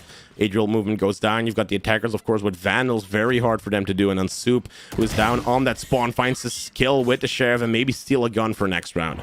Face Cracker tries to still get into a good position together with Soup. You've got the wall up now on B side, while Soup is trying to enter B side himself. Checks his right corner, finds a trap wire, and is now going to enter, and unfortunately gets killed by Dylan. Facecracker gets a kill against Cypher. 1v3. Facecracker might be doing this all by himself. Now, you know, we have seen face clutches before. The Vandal was still lying there, and now it's a 1v3. Neon trying to enter B side, knows where that spike is checking all of her corners, trying to enter the side, finds this one player with the operator, and is trying to make sure that the swing doesn't happen again. Dodges 2 of the bullets, Matrix style, 3 bullets, Matrix style. Face Cracker is actually cracked. It's going in with the slide, dodges a lot of operator. You have multiple operators being dodged by Face Cracker. Ultimate comes out. Can he actually do this? Flash comes in, tries to get him in, but unfortunately, Dylan HDD finds the eventual kill with the operator after dodging 6 different operator shots. What a Chad, actually dodging those bullets like he's in a Matrix movie. Neo would be calling him once his movie back. Reloading. You guys been playing too much comp? Yeah. Definitely. Most definitely. Let's see. We've got the full buys coming in. I should try and buy 2, but I don't have anything, so let's go for Marshall. 6 more seconds to go. What is the push that needs to go, man? We need to have a crossfire on this team. Neon going to actually fake a push on the other side, and Nacho doesn't need to peek like an idiot and get shot immediately in that cave area. Now no one is being found out yet. You've got Nacho that has the angle, and unfortunately you've got Virtual Riddle with that stupid operator every single round against Nacho. Bainesy finds a kill against Face Cracker. It's a 3v5 situation, and they have 2-man advantage every single round after the peak happens. Soup goes down. Vital Warship together with 8-year-old, the only left on that map. 8-year-old movement going in through tunnel on top of A, and then you have Vital Warship trying to secure double doors. 8-year-old at the end of the tunnel now. Vital Warship finds one more kill. You've got a 2v4 situation. Operator has been stolen, goes down, unfortunately, by the enemy operator. And now it's a 1v4 clutch from 8-year-old that needs to happen. In the backside of the spawn of the defenders, he's swinging. He's peeking, finds the first kill, but you've got to trade on them because the crossfire operator is impossible to try and get on. And this is one of those rounds that now is going to be started crucial for the team. They've been on a losing streak for a while now. Economy not looking good for everyone here. So how about we try and save one round and then go for a full push next one? Then all of us have good economy. We have the highest chance to try and win. And then we need to get in that match point. Only Vital going still in for that Vandal and a Light Shield. Is he going to clutch around all by himself?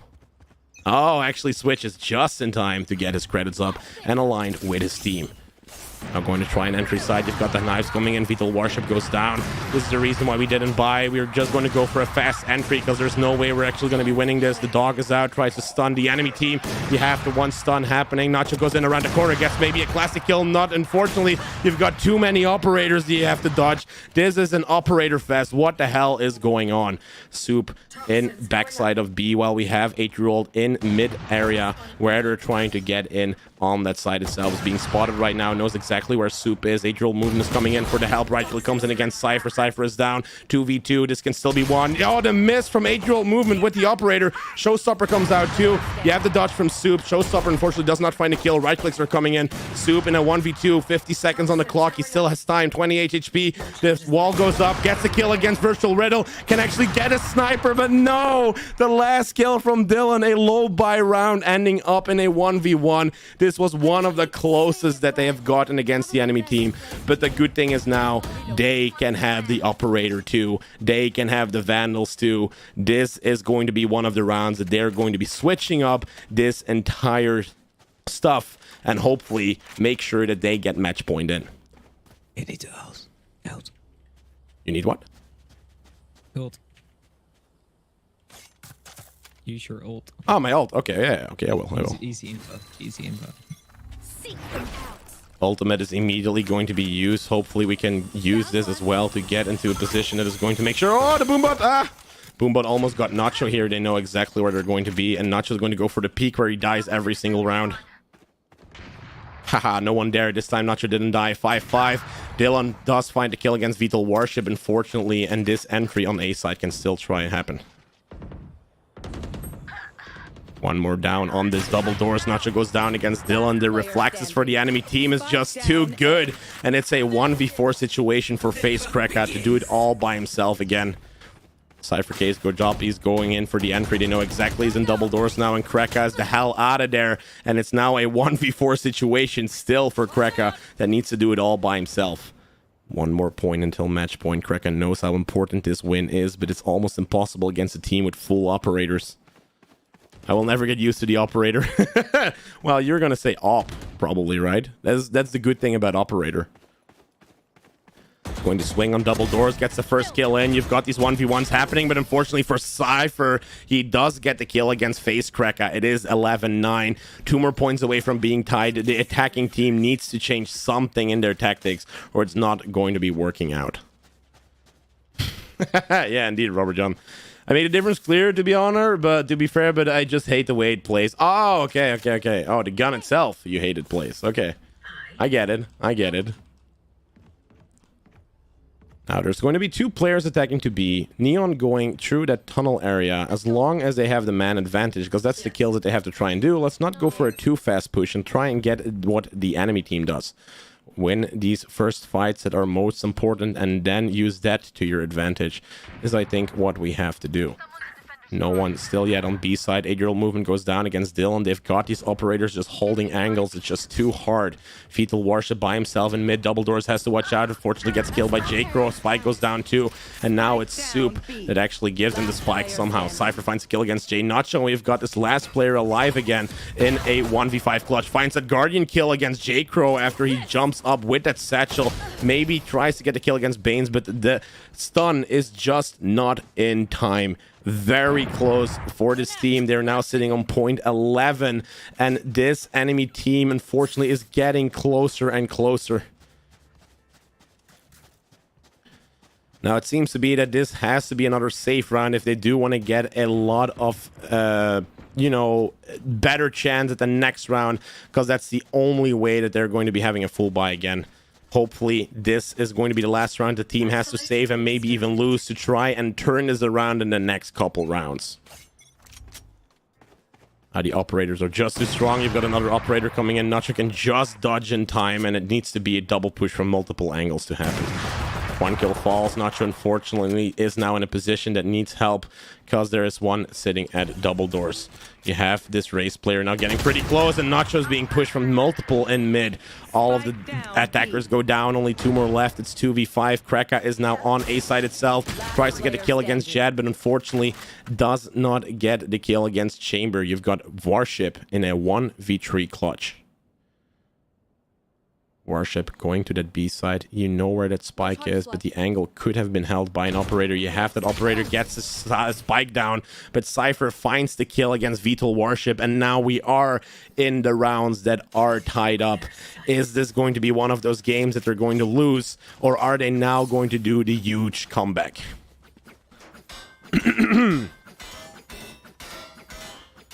Now, let's try and get those angry kills. Let's try and get this into a really good way, because we have the momentum that now is going to go up. This is your speech. This is your moment. We're going to rush on that side, plant a spike, and win this first round that we should have won 5 rounds ago. Peek happens now from Nacho, goes around the corner, does not get the kill against Chamber because he was too far out, and they still know that he is in that corner. Nacho goes in for the random shot. You've got the showstopper being stopped by this Neon player. Random shot still going in for that operator, and Nacho tries to get the kill against Chamber.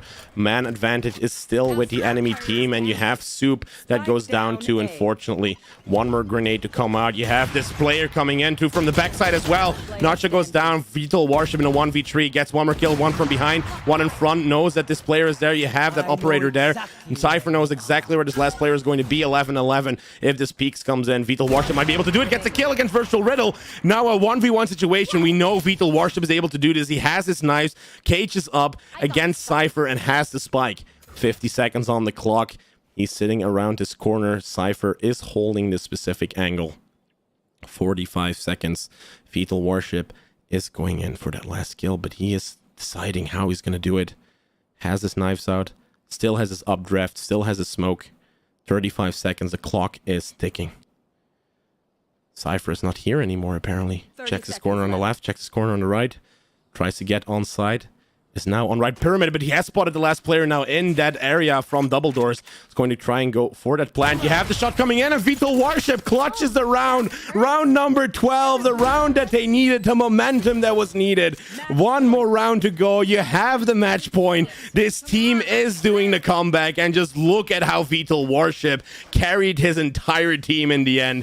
This can still happen. Round number 12 for the attacking team. The luck from the Boeing is actually happening. This means that now they can continue on this run. Enemy team does have good economy. We can expect 5 operators again. So let's try and take this slow. Entry kills need to happen. Man advantage needs to get to a point where Vital Warship can clutch this all by himself. You want to play? Let's play.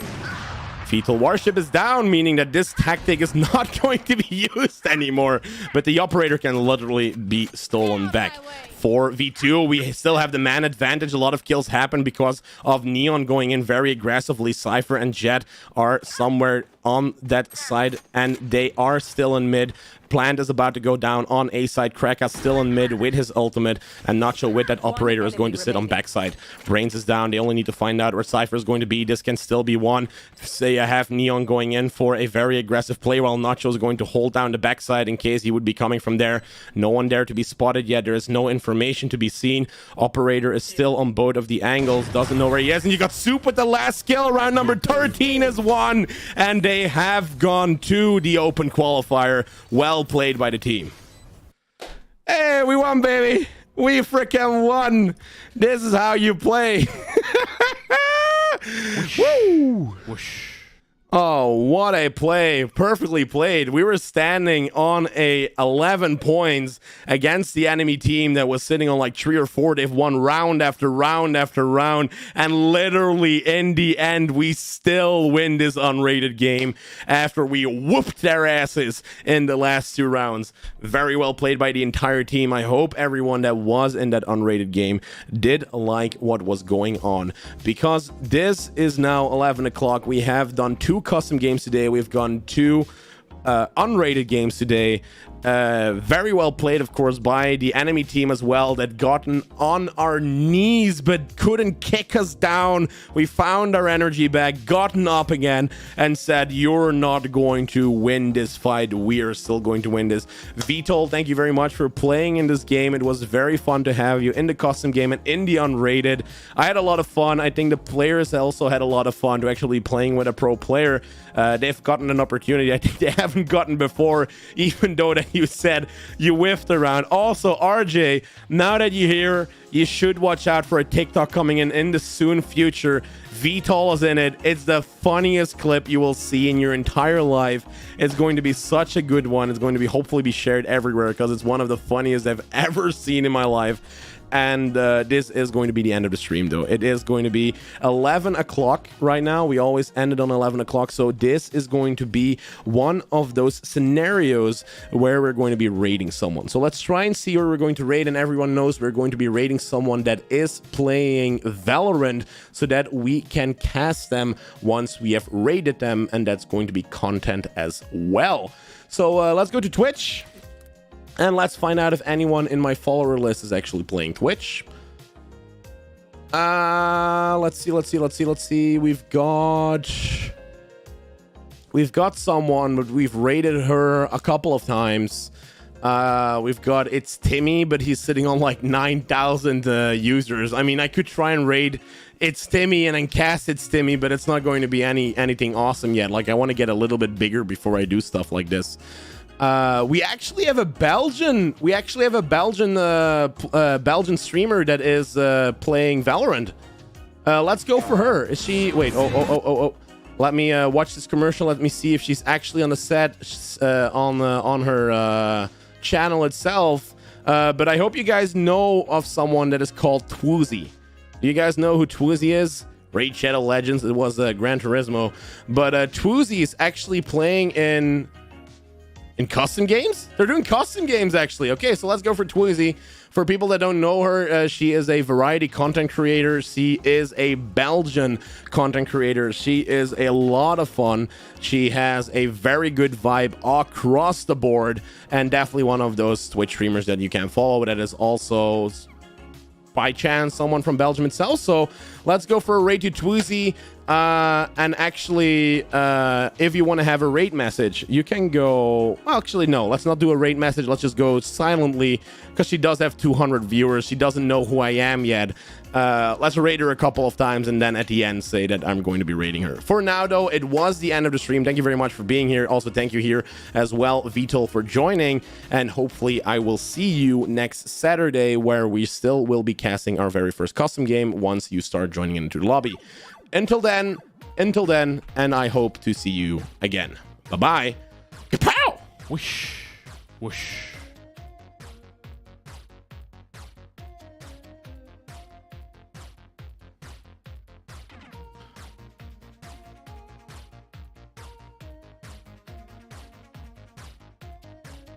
Best, but you kan het niet. Oh, ja, de Nacho. Nacho met de raid.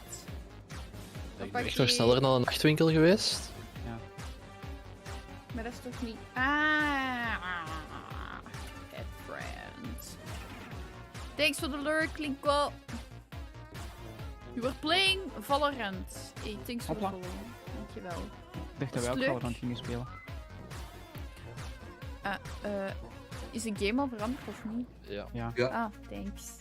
Wauw, je bent zo fantastisch. Dankjewel. Oh, zo cute. Dat komt zo Nu sterk. 5 minuten uit de kelder. Yes. Ik zal nadenken.